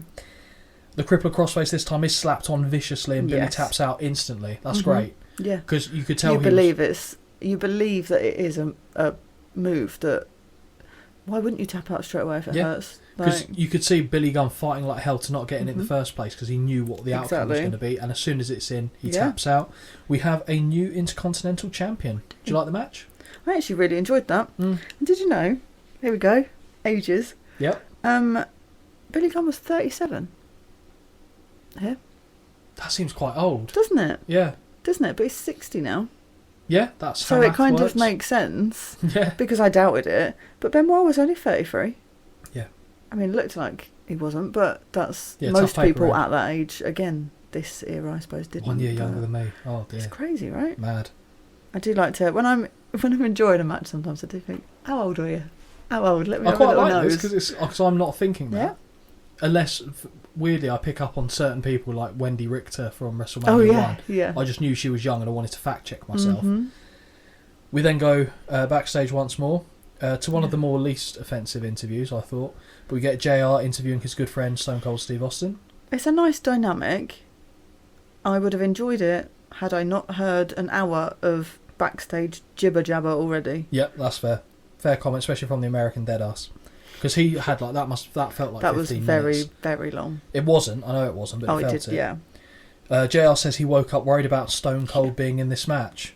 And then Stone Cold says, "You woke up, I didn't sleep," kind of thing. Oh, yeah. Like, really good. That wasn't a Stone Cold impression. That was just gravelly nonsense from me.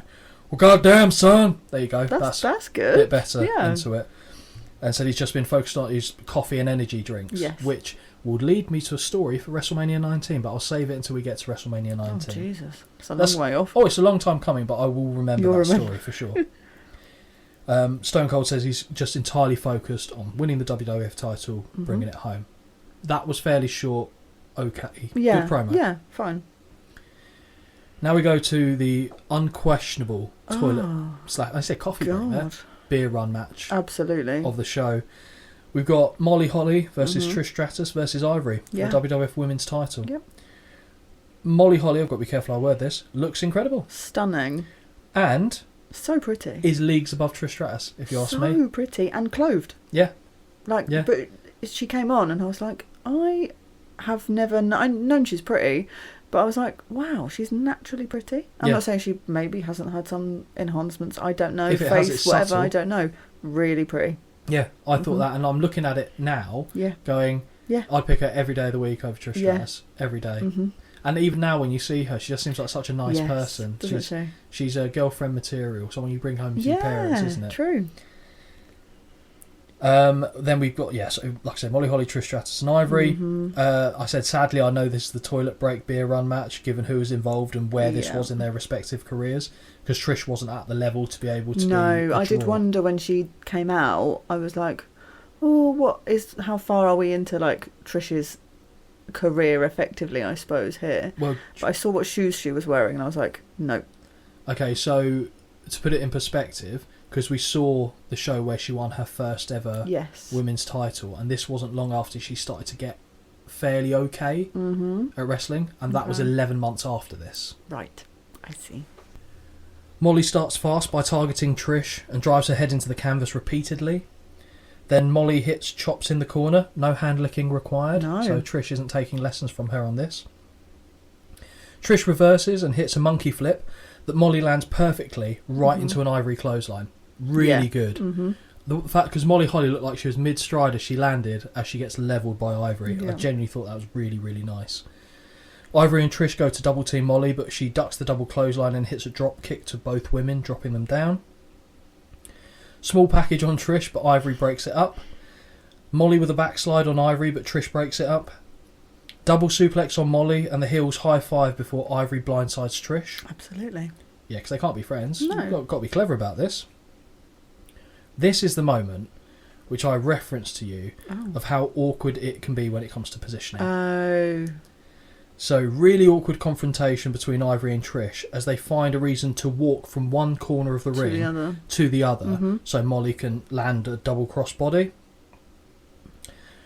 Molly backdrops Ivory to the floor before catching Trish and hitting a Liger bomb, which is a running power bomb. Really nice. Yeah. And the way that Molly did it, she caught her, was strong, ran, dropped her. Really, really good stuff. Ivory returns, throws Molly to the floor, then pins the still motionless Trish to retain. I felt like the match was pretty quick. For me, it kind of finished before it really started. Probably it wasn't safe, as though. Quick. Yeah, it wasn't as quick as others I've seen, but for the level of what I was seeing, it was long enough. Yeah, like I said, given where everyone was in their careers, anything longer than this would have been mad. Yeah. And this is obviously the match that preceded the main event, and it was the best placed match to precede the main event. Let's bring it down before we peak it right up. I mean, the tag team match wasn't necessarily a high point, but there was just... It wasn't bad, but there was just so much going on that your senses have a lot to take in. So this is a good wind-down match. And it wasn't awful, but it wasn't good. No. I like the end. When it ended? When everyone comes out. Everyone comes out? Yeah. Oh, yeah, I've got loads of notes. Got loads of notes. I do apologise. I wondered why it finished there, and I've got like 5 more lines. So... Ivory, as she celebrates, looks possessed, is the only way I can describe what I saw her face doing. And then as she's celebrating, we see TNA. Tess grabs Molly by the hair, and I'm like, you leave her alone. Oh, I know. I did. What's that all about? Inside, I was like, oh, no, don't do this. But fortunately, Tess is blindsided by Crash Holly. Yes. Another one of the Holly clan. We've seen all 3. Yeah. So Crash challenges both men to fight. He goes into the ring like, come on. Yeah, I'll be honest, it was funny, but also I was like, we're walking away from what's happening to stand in the ring and like... To distract them, to take the attention away from Molly. But it very much gave me Scrappy-Doo vibes of, let me at him, let me at him. Basically, that is how I see him. And I think that is, to be fair, kind of what they were going for with Elroy, as they kept calling him. Crash faked them out though, because as soon as they get in the ring, we hear dun, dun, dun, dun, dun, dun, dun, and we see the APA arrive to absolutely kick their ass. And this is the only time you'll hear me consistently compliment Bradshaw. This was the era for him. This was how I remember him. It took me a really long time to understand that it was the same person. Yeah. Because I actually really liked him here, and I thought the APA together. Brilliant, yeah, absolutely really good, brilliant. Really good. And to give them credit, they got a very good reception when they came out. Very good. And I put this was the only time where Bradshaw mattered. Clothesline from Hell on Albert sends TNA packing. APA get a very good reception. Job's a good one. Can I ask a question? Of course you can. When did Scotty 2 Hotty come into play? Like, when did he... Because wasn't it him and... Grandmaster Sexay? Albert. When were they together? That was much later on. Okay. So yeah, this was still the Too Cool era. Yeah. So late 99, going into the early 2000, definitely Too Cool around, because I remember them playing a part in the 2000 Royal Rumble. Okay. Do you know who Grandmaster Sexay is related to? No. Who his dad is? No. His dad might be sitting on commentary. Who? King. Really? King is Grandmaster Sexay's dad. Really? Yeah, Brian Lawler. Oh, Oh. And you know he's actually dead. Really? Grandmaster Sexy died about, I want to say about 4 or 5 years ago. Yeah, he was quite young, unexpected. And I could be mistaken, so don't quote me on this, but I think it was drugs related. But yeah, I think King took some time away because I think he was still kind of involved a little bit in commentary in some capacity, on and off. Yeah. Obviously, it's not right for someone to bury the kid before they themselves go. No. But yeah, I thought you might not know that. No, I didn't. No. When you see them now, by the way, all you'll see is King when you look at his face. Very noticeable. Right. We then go backstage. Rock getting interviewed by Kevin Kelly. We see some very good smell the fart acting from The Rock here. Very much so. How I call it. So as Kevin Kelly starts to talk to The Rock, he's immediately cut off. Or he's allowed to go a little bit before he gets a palm to the face. Yes. Stop talking, fist clench. You're now going to listen to The Rock, who will talk in third person and is the only person that I do not mind doing this. Of all the people, yes, I suppose I will, because it's him. I don't want to hear CM Punk Everyone talk does about it, himself and it in third drives person. me mad. Yeah. I'm going to start doing it by myself, just for shits and giggles. How would you? So let's say when we're in work together, I'm going to start doing. Holly says this today. You threatened me with this before, but I know I've never done it. I have to try. I would like to see you do this in like a real world environment because I would get the reference. I'd like you to be out in ordering a meal. Okay. So next time we're ordering a meal, Holly would like this, and then you feel like you'd need like some sort of crash helmet or like armbands to eat the soup. Because that's a very... I don't know how that'd be received. Oh, that'd be like a dare. Okay, we'll try it next time we're out. Oh, you'll absolutely chicken out of that. There's Unless no I'm way. drunk. If I'm drunk, we'll be fine. But... Well, this is very true. Don't drink, kids. Or at least drink in moderation. Learn from Auntie Holly. Oh, God. So now it's main event time after The Rock finishes up. The Lord. Rock basically says he's going to guarantee that he's going to kick 5 people's candy asses. Yeah. We go to the main event. Kurt Angle, Rikishi, Triple H, The Rock, Stone Cold, Undertaker for the WWF title in a Hell in a Cell. Yes. This marks a big occasion. This is the first Hell in a Cell match that we have covered in the show. Oh, I see, right. Not ever. I was like, what? What are they showing us footage of? I've definitely seen one of these before on telly. No, this is the first one that we've covered as part of the podcast. Yes. Yeah. What are your thoughts in general about the Hell in a Cell? Hang on. What was the match we watched with the Hardys and the Dudleys then? Cage. It's different, isn't it? Because there's no space around the outside. Around the outside. Yeah, so there's no... Right, Eminem. Yeah, Hell in a Cell's got the roof, and it goes around the ring, whereas the cage is pressed up against the side of the ring. Oh, I see. Rings. And you have to get out the ring, out the cell it depends. To win not on a cage match, but not for Hell in a Cell. Yeah, I mean, they're pretty fluid with the rules, to be honest with you. Just someone's got to win. I mean, the whole thing of Hell in a Cell is you're not supposed to escape, yet every match, I think, up to this point for Hell in a Cell, they've escaped. Cool, okay. So it's rarer when they stay inside, if I'm being perfectly honest with you. But what do you think about a Hell in a Cell match as a general concept? I don't mind it. I don't really... I'll be honest, I have no real preference. Okay. However, if I imagine it in real life, like watching it on telly is easy because there's usually camera crew inside. Mm-hmm. Watching it there, or when the camera crew isn't inside, so I suppose it's more of a cage match, it's very hard to actually see what the hell's going on. This one was really stressful for my brain because there's too many fricking people for me to watch. There's too much going on in too many different directions. They need split screen. They should have done a 4-way split screen. That would have stressed you out more. Well, yeah, probably. Because then there's more to digest and take in. I got so overwhelmed by it that it wasn't really till nearer the end that I was like following actually what was going on. Okay, so to again pull the curtains back, or the creative curtains back a little bit for people. When I take my notes, because they're pretty extensive for the most part. It's not every nook and cranny, but it's everything that's important. It's a little look in the cranny, isn't it? Yeah, exactly. A little look in the lovely cranny. I found this match harder than any other that we've covered to take notes, purely because because I write it up manually. I should really do it by phone. I say we're different, aren't we? Yeah, you do it pen to paper, and I do it on my phone. And I prefer your theory because I can definitely type quicker than I can do that. But because of the level of notes I do, I'd be scrolling all the time, and I feel like that would just be an arse-ache. Yeah, yeah. I fully imagine at some point I will convert to the note taking on the phone. And again, the selling point for me of this show as a kid, because I didn't see it at the time, so I got whenever it came out on VHS. Yeah. And I just saw that list of names all in the same match. Yeah. Again, as a child, Yeah. even now, love a Royal Rumble. So as many people as you could get in a match. Yeah. That was pleasing to me because there was less predictability about what was going to happen. So many different things could unfold. It was exciting, which is nice. Yeah.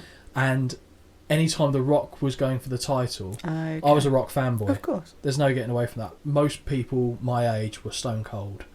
I think we've kind of said it before. Yeah. But for me, I was Rock all the way. Rock or die. And this, I thought, oh, The Rock's going to win. He's got to win this because he's better than all these other guys. Right, And it was quite. See. So you were invested. I was fully invested in this, and the rest of the show could have been absolutely anything. I just got it for this match alone. Fair enough. And it's chaos. Oh, pure chaos. Absolute chaos. But you, thinking about it logically, it should be chaos. Yeah, it would be weird if it wasn't. No, and so my take on a Hell in a Cell match in general, I don't like. Personally, this isn't just a Hell in the Cell thing. This is any gimmicked match. Okay. I don't like a pay-per-view named after the match itself. Oh, okay. The only exception for that, apart from Royal Rumble, is Elimination Chamber.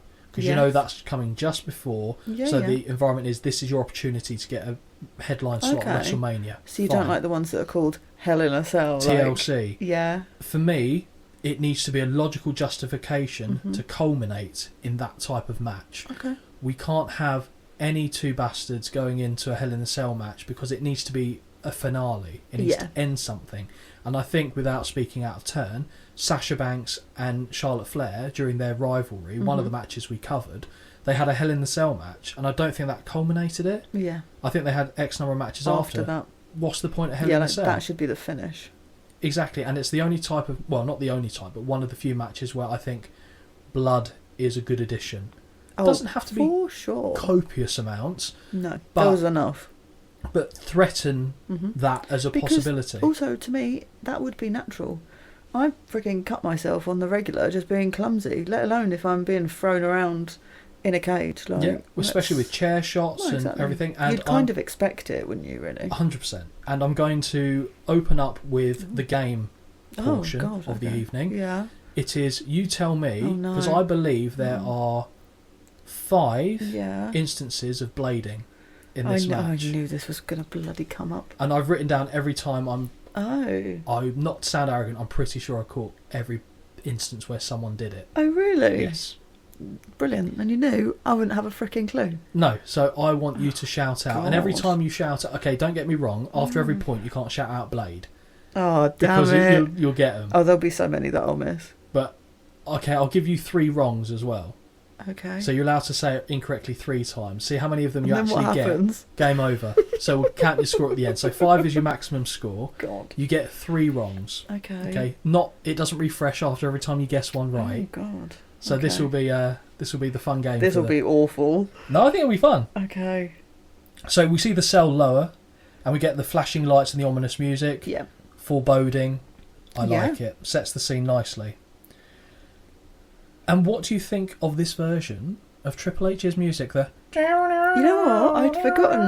I'd forgotten that this was his music, but actually, again, proper nostalgic. Because also back in the day on my little PlayStation 1, this was his music that it had on it, and I was like, yeah, still don't hate it. It's the 1, 2. Is this on at the start of it that always makes? And I don't think this version had it. Weirdly, I think they cut it out.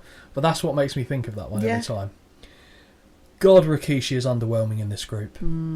He was such a, pardon the term, but dead weight. Yeah. He really was in this, because he's like a placekeeper kind of type thing, really. Yeah, but storyline wise, it did kind of make sense why he was in there, because, again, to cover in some of the lines, if you weren't aware of this, he was the man that ran over Stone Cold.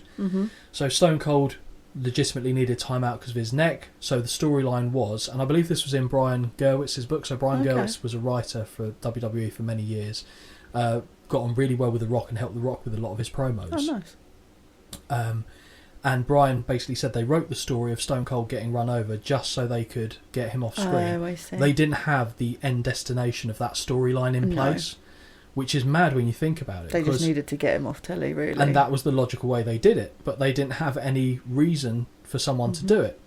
So, turns out it was Rikishi. We see a picture later on of Rikishi hanging out the car after he's done it, looking back, smiling. Rikishi originally claimed that I did it for The Rock. Oh. He didn't, and The Rock was like, hell no, you didn't do it for me. And then it turns out Triple H basically organised and paid Rikishi off to get the job done to take Stone Cold out. This then led to Triple H and Stone Cold having a feud that went on into like Rumble 2001 and onwards. So that's a bit of the backstory as to how Rikishi ended up in this match, because he was the only one in the group who had never won the WWF title. Right. So that alone makes him stand out from the group.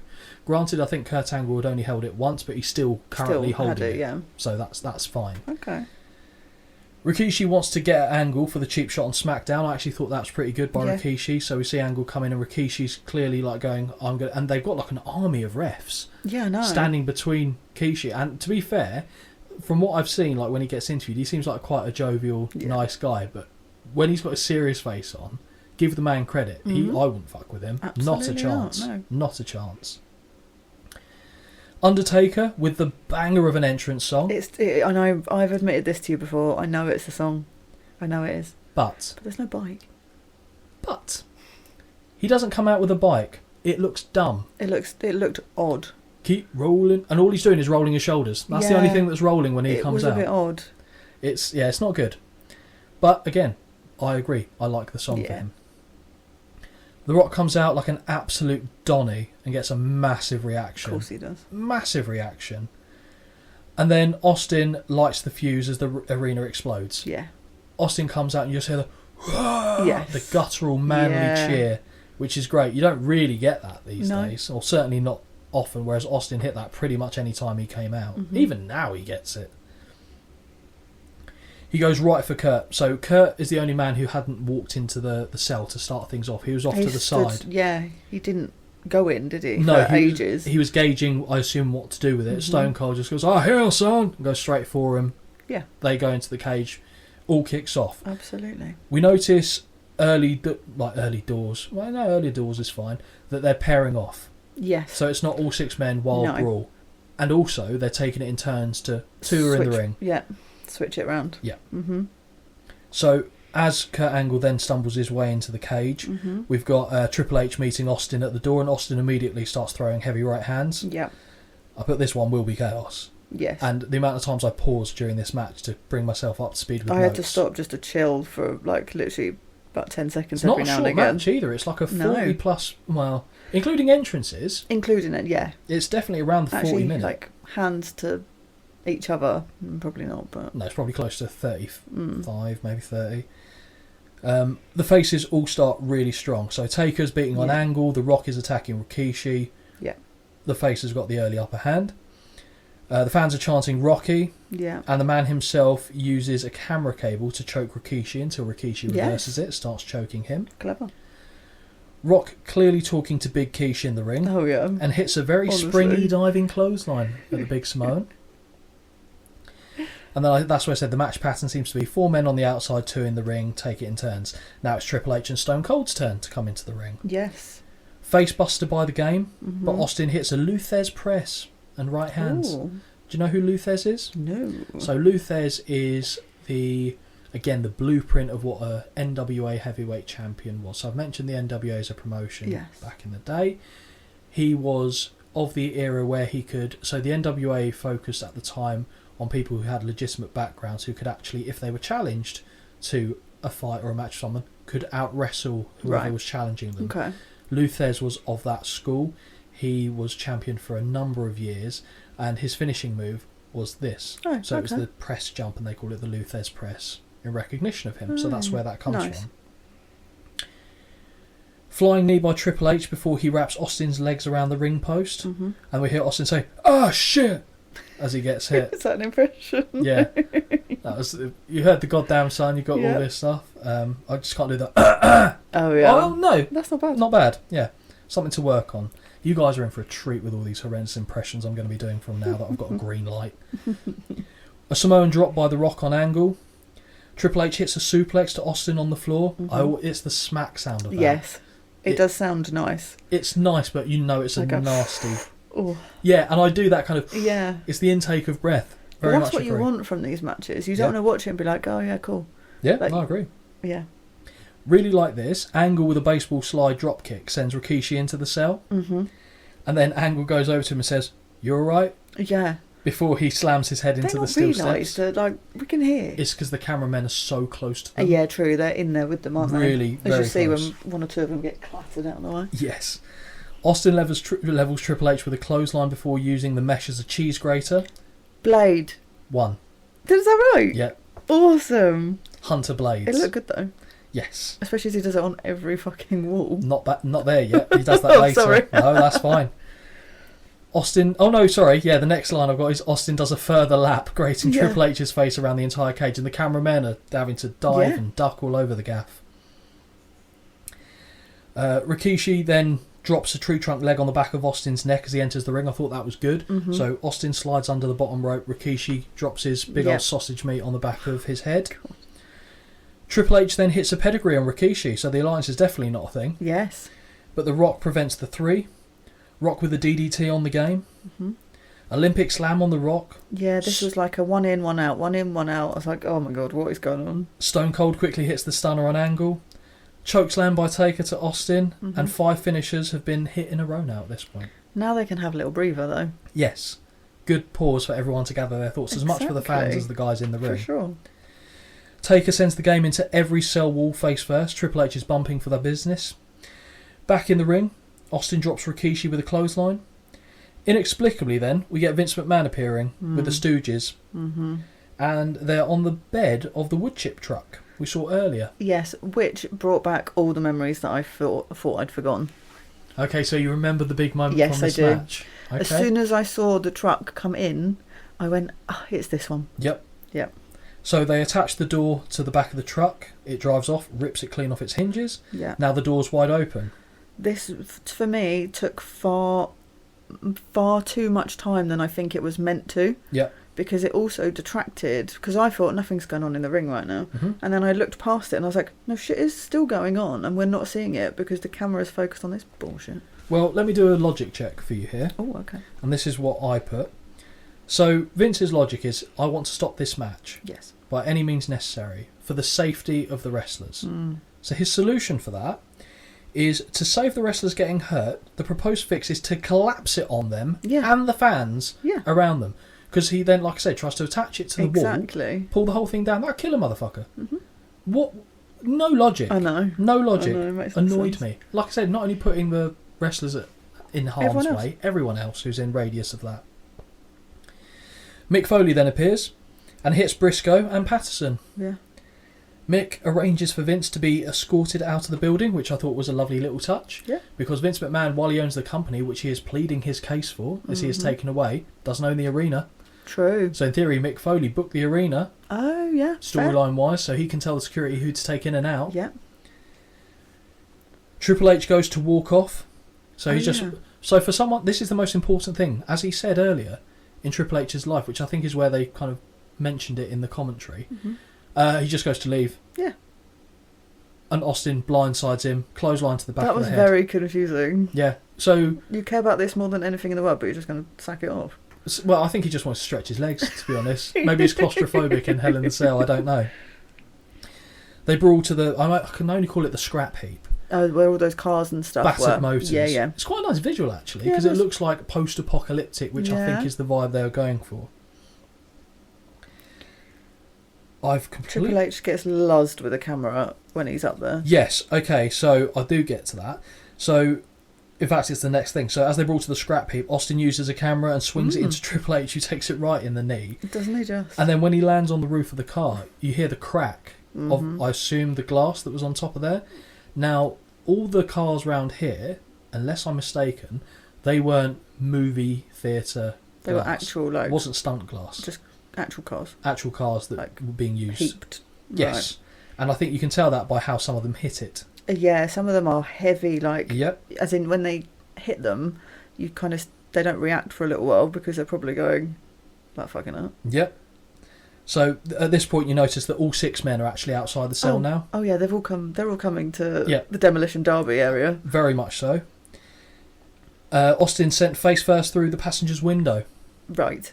Is this where he starts also bleeding? Are you calling it? Is that a question or? I've got that he starts bleeding. But Blade. Fuck it. Correct. Yay! So Austin goes through the gimmicked glass window of the flatbed truck. Rikishi looks like he's trying to curl one out as he's sat on the hood of a motor. You just see it in the background. He's just there, like, blowing out, like, brother. Blowing out of his pipe, sitting there. And I just had a visual of him sitting on the toilet. Which wasn't an image I needed, to be honest. No. But that man's whole gimmick was a lot of arse-based stuff, wasn't it? So Rock goes for a rock bottom on top of the car, but Triple H low blows him and pedigrees. Of course. Pedigrees the Rock. No, I'm not going to say it. I don't think it's now. Okay. I could be wrong, though. I think I am wrong. Taker body slams Rikishi. Blade. Was it a Blade? Did he do it? Yeah. You're 3 for 3 at the moment. That's good. I'm teaching you well. Oh, God. Taker body slams Rikishi on the hood of a car before Triple H plants Taker's face into the door panel. That sounded quite brutal, actually. Slingshot by Austin sends the game face first onto the hood of the windshield of a car and he slides down, which is very good visual, actually, yeah. Really good. Then Stone Cold tries to crush Triple H's head with a barrel. That sounded horrendous. Yeah. Because when Austin actually threw it back, I thought, that's I thought he was going to take him over because it went over his head. Yeah. And you see him stumble backwards, and I was like, is that actually heavy or is his just centre of balance just off? Well, it reminded me, if you ever see those videos these days where you see the workers in fast food restaurants throw a big bag of garbage over their shoulders and it completely planks them the other way. Uh-huh. That's what came to mind. So it's a good job Triple H did move out of the way because that would have probably killed him. Yeah. Now, I'll be honest. This next bit kind of makes me laugh. So after it's the bit that I think it is. So after Triple H narrowly avoids death, The Undertaker dings the microphone off Kurt Angle's head. It was, and then proceeds to try and strangle him with the cable. He did. I like that. It was just funny. Donk, as you hear it. And this also I found funny. Taker has blown the arse out of his trousers. Oh, he's got a rip on his arse. I didn't notice that. Never noticed that before this time. And it made me laugh. Then Angle kills him with a chair, is the only way I can describe that. Triple H climbs to the top of the cage, but Austin grabs him by the trunks, and we see arse. Also, my point here was, well, yes, I said Stone Cold does get a handful of arse crack. However, the best way to get away from someone, I always find, is to climb up and onto the roof of something else that you can't really easily get down from. Yep. Logic. No, exactly. Rather than do a lap of the actual cage, run into the crowd, anything. So we see a bit of Triple H's arse, and Holly is furiously flicking away at the pause button to make sure her notes are up to date. It's so ridiculous. Stone Cold meets the game at the top of the cell, and they trade blows. Stunner to Triple H. Angle and Taker join them up there because more the merrier in this case. Why not? And Angle gets bounced off the structure. So there's the strong, thick bits of metal. Angle gets bounced off that. Looks quite brutal, to be honest. Then Triple H and Austin climb down and the crowd noticeably boo. Yeah. They want to see death. Yeah. Holly. Yeah, I got that. And as they're climbing down, I remember seeing this for the first time going, no. Rikishi. Oh, going up? Climbing up. Yeah. Nah. Absolutely not. Did you notice that they had to make footholds in the side for him? Yes, but I noticed that when Undertaker went up.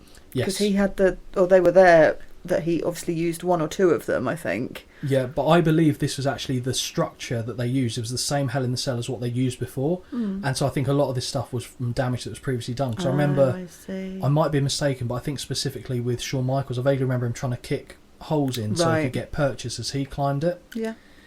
So Rikishi climbs up and it's big business is about to happen. So the timekeeper, and fair play to him, takes 3 attempts to throw a chair up to the Undertaker, who's also obviously said. I could not fucking do that, but it was funny. The crowd cheer and applause the effort involved. Taker then kills Angle with a chair. And it's a great camera angle because the camera's in the ring. Yes, it is very good actually. And as much as we like to criticise the camera angles that we see, especially in the modern stuff, this was something that, again, they don't really go on top of the Hell in the Cell too much these days. Certainly not like they used to, unless you're Shane fucking McMahon. But that was a brilliant, brilliant visual. Very good. And fair play to Kurt, because falling flat back on the top of that mesh caging, that's ballsy. Right. This is where it gets a little bit ugly. Mm-hmm. For me. Well, I say a little bit ugly. The whole thing's been pretty ugly up to this point. So Angle, after he collapses, Rikishi gets involved with Taker. Yes. Angle uses the opportunity to sneak his way down. Can't say I blame him. No. Rikishi uses the chair and drills Undertaker. Mm-hmm.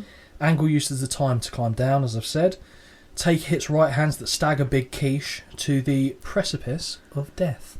Yes. I mean, I knew this was coming anyway. And even, I mean, to be fair, it's still, I mean, could I do it? Absolutely not. Fall backwards. I'd rather, obviously it would hurt a lot more and be dangerous. But at least if you fall forwards, you can see where you're going. Mm-hmm. So to fall backwards, I mean, it did annoy me because I was like, he's obviously like looking, but you have to. Mm-hmm. But then I don't know.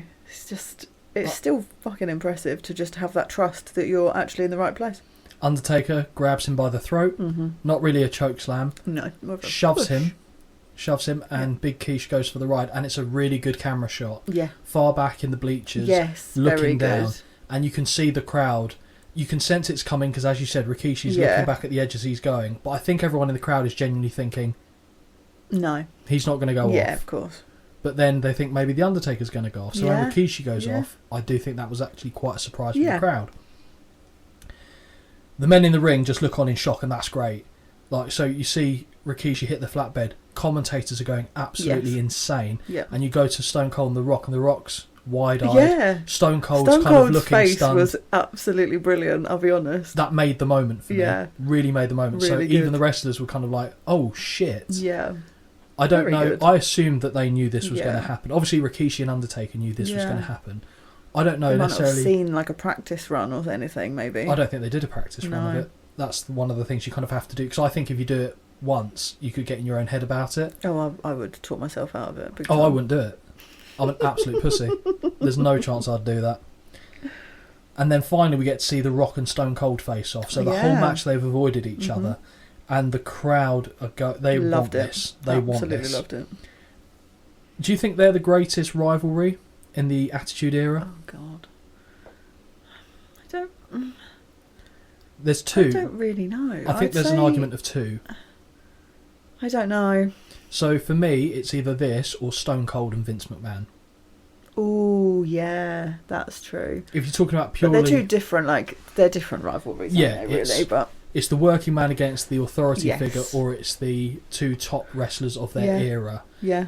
Going at it. So either one has got a good shout, but I think for me, every time. I imagine you being like a kid being excited for this. Oh, I didn't dislike Stone Cold. I only didn't care for him when it was against The Rock. Mm-hmm. So I always wanted Stone Cold to win unless The Rock was involved. Yeah. And they start exchanging right hands. The crowd's eating it up. Yeah. Stunner is avoided, but The Rock then hits a spine buster. Mm-hmm. And I said the crowd here are going mental. Absolutely. They just go levels and levels up. Triple H stops the People's Elbow, which makes me very sad. Because I haven't seen it yet. But anyway. Oh, yeah. So Rock hits him to the floor. Of course. Angle tries to catch The Rock sleeping, but runs right into a rock bottom. Mm-hmm. I like that as well. Stone Cold saves the match, just about. Mm-hmm. Stunner on The Rock, and it's my all-time favourite stunner sell, this. Yeah. Yeah, so the perfect sell of the stunner. I know Rock oversells like a bastard. Yeah, I did comment on here that I don't think he oversold anything in this match for me. It's the best sell ever of a stunner, and I will argue anyone on that. Stone Cold looks to stun Triple H, but gets a neck breaker instead for his troubles. Meanwhile, a bloodied, battered Kurt Angle slowly... Yeah, see, I don't remember when did he... Was that on top of the cage when he started bleeding? I didn't make a note of it. I don't know. You missed the last two. Or do you think he's bladed away over there somewhere? You missed the last two. Yeah, I honestly stopped noting down the blood after a while. So, you got when Rock bled, you nearly missed it. Yeah. You got when Stone Cold bled, you got when Triple H bled. Yes. So, the two that you missed were Angle and Undertaker. Yeah. So, Angle was the last to bleed. Yeah. Was the last bleed, and he did it on top of the cell. Okay, which would have made sense logically. It was when he got no one can see. It's when he got his head cracked off the heavy metal bit, and you could actually see him after he'd kind of held his head. You see him throw something out the way, so I think he's throwing the blade further through the cage. where are you throwing that to? Because you're on top of a cage. Especially seeing as you're going back down into the ring later. There's no real safe space for it. And Undertaker bled when Angle cracked him in the head with a chair when they're by the timekeeper's table.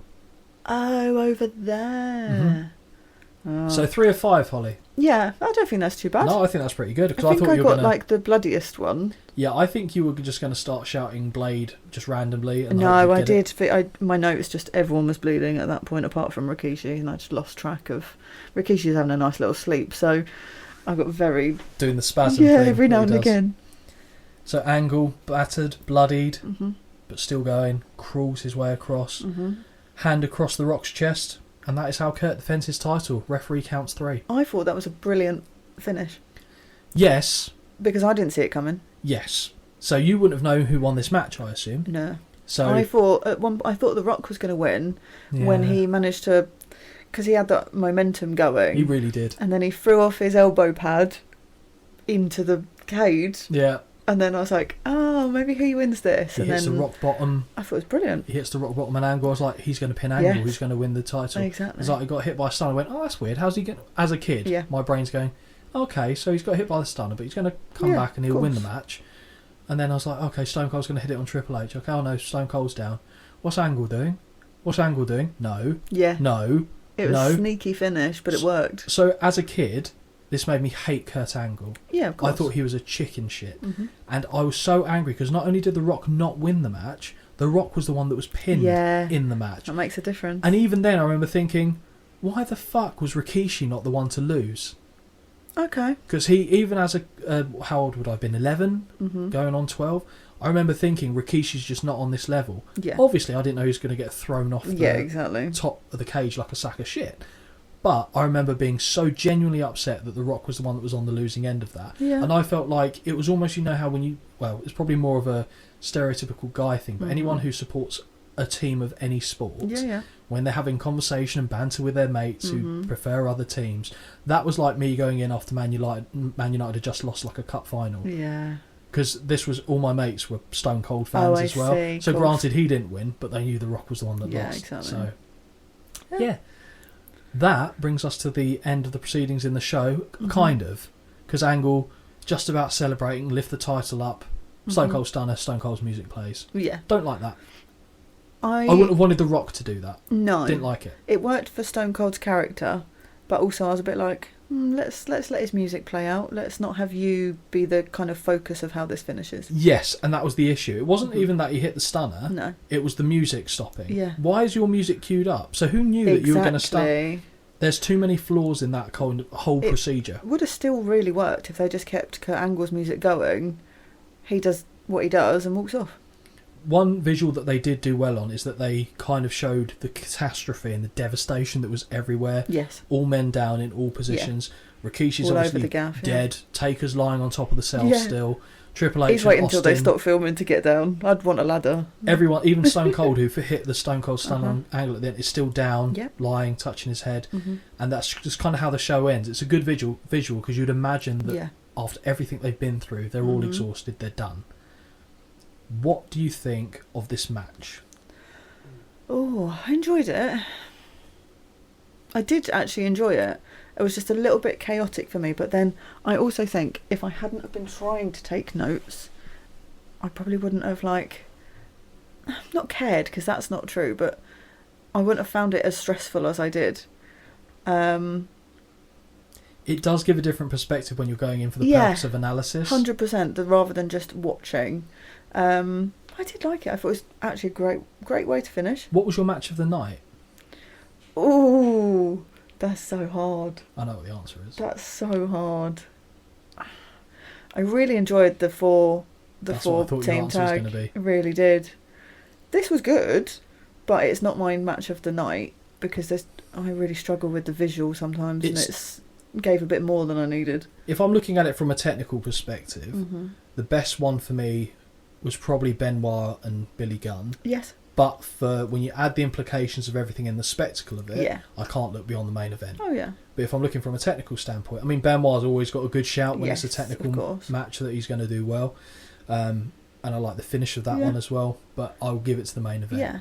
I mean, I enjoyed the main event. I enjoyed that 4-team tag, whatever you want to call it. I enjoyed the Hardys, obviously, and there were the little matches, and actually, the Benoit and Gunn match, enjoyed that too. It was just, even like I said, Holly and Regal. The only match I didn't actually not enjoy that either. The women's match I could have done without. That was the worst match for me. China and Val Venus didn't even offend didn't me. mind that either. As a whole, I'll be honest, I quite enjoyed it. So a fairly consistent show. Yeah. So if you had to grade the show as a usual scale of 10, gosh, I need to start remembering what I say. I would actually put this for me at a 7. Okay, I think I go 7.5. Yeah, because I've got nostalgia towards this show as well, and I think that might be. Mm-hmm. Oh no, I think I said 8 actually for the AEW All In, but that's a different perspective because we were there in person.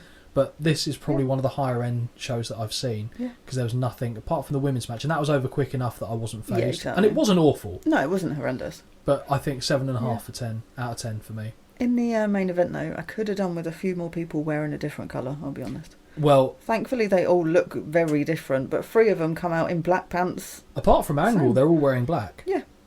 Rock's wearing black, Stone Cold's wearing black, Triple H is wearing black, Rikishi's got black on. He's got yellow as well, hasn't he? They're all very different characters and body types, so you can tell exactly who they are. Yeah, but if you're watching I was this... just a bit like, aesthetically, Angle stands out from everybody. Yeah. So let's say you've been living under a rock. A rock, not the rock. Yeah. Living under... You'd have to fight my mum for that. And you don't know who any of these people are. Yeah. That's going to be a lot to take in, isn't it? I think it... But you would assume if you're buying a WWE pay-per-view or WWF pay-per-view, especially an Armageddon, not a WrestleMania or Royal Rumble, you know who's involved. Of course.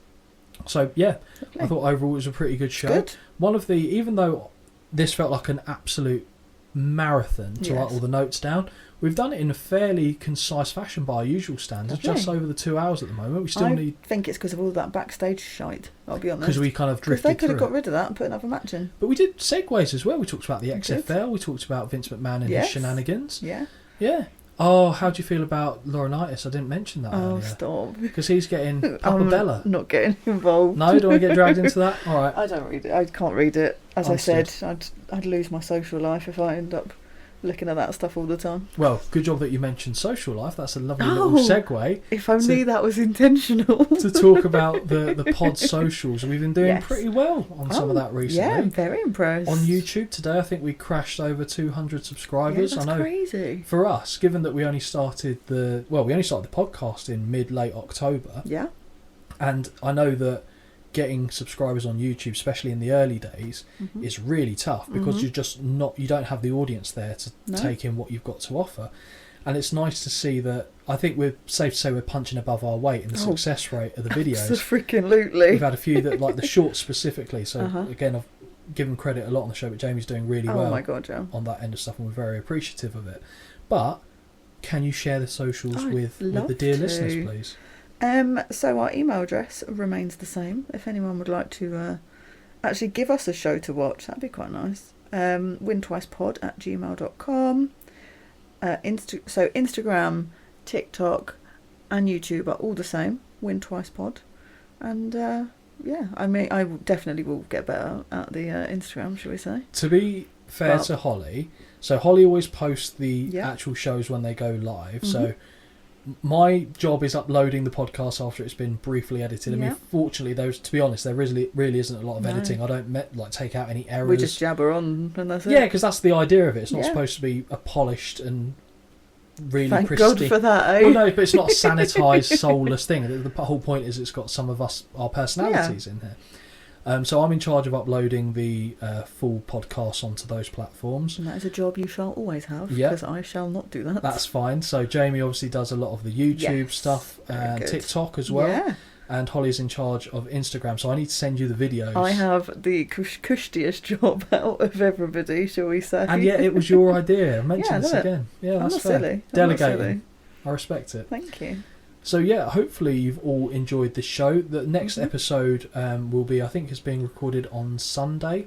Yes, so all being well, should be uploaded the same day. And we are back on the... We're back marching through. March through the Manias, so we'll be covering WrestleMania 2. I have to ask, is my man there? I haven't listened. I haven't watched it yet. I've seen it in the past. And I wouldn't want to bet he's not in the same capacity that he was, but I'm sure... there'll be someone else I'll latch on I'm to. sure vocally he might make a couple of appearances on the night. Well, certainly from me, if nothing else. I was going to say. But yeah, so back on the March to the Manias for the next episode, and then it's your choice thereafter. Yeah. So, hopefully you've all had a lovely time listening to this. Hopefully you enjoyed it so much, in fact, that you'll go and like us on the socials and subscribe, etc. All of them. Give it a smash, guys. Smash that like button. Fucking people. Who are you? Honestly, I've changed. I've changed in my old age. But yeah, thank you very much for listening, guys, and we will catch you all on the next one. Bye. Peace.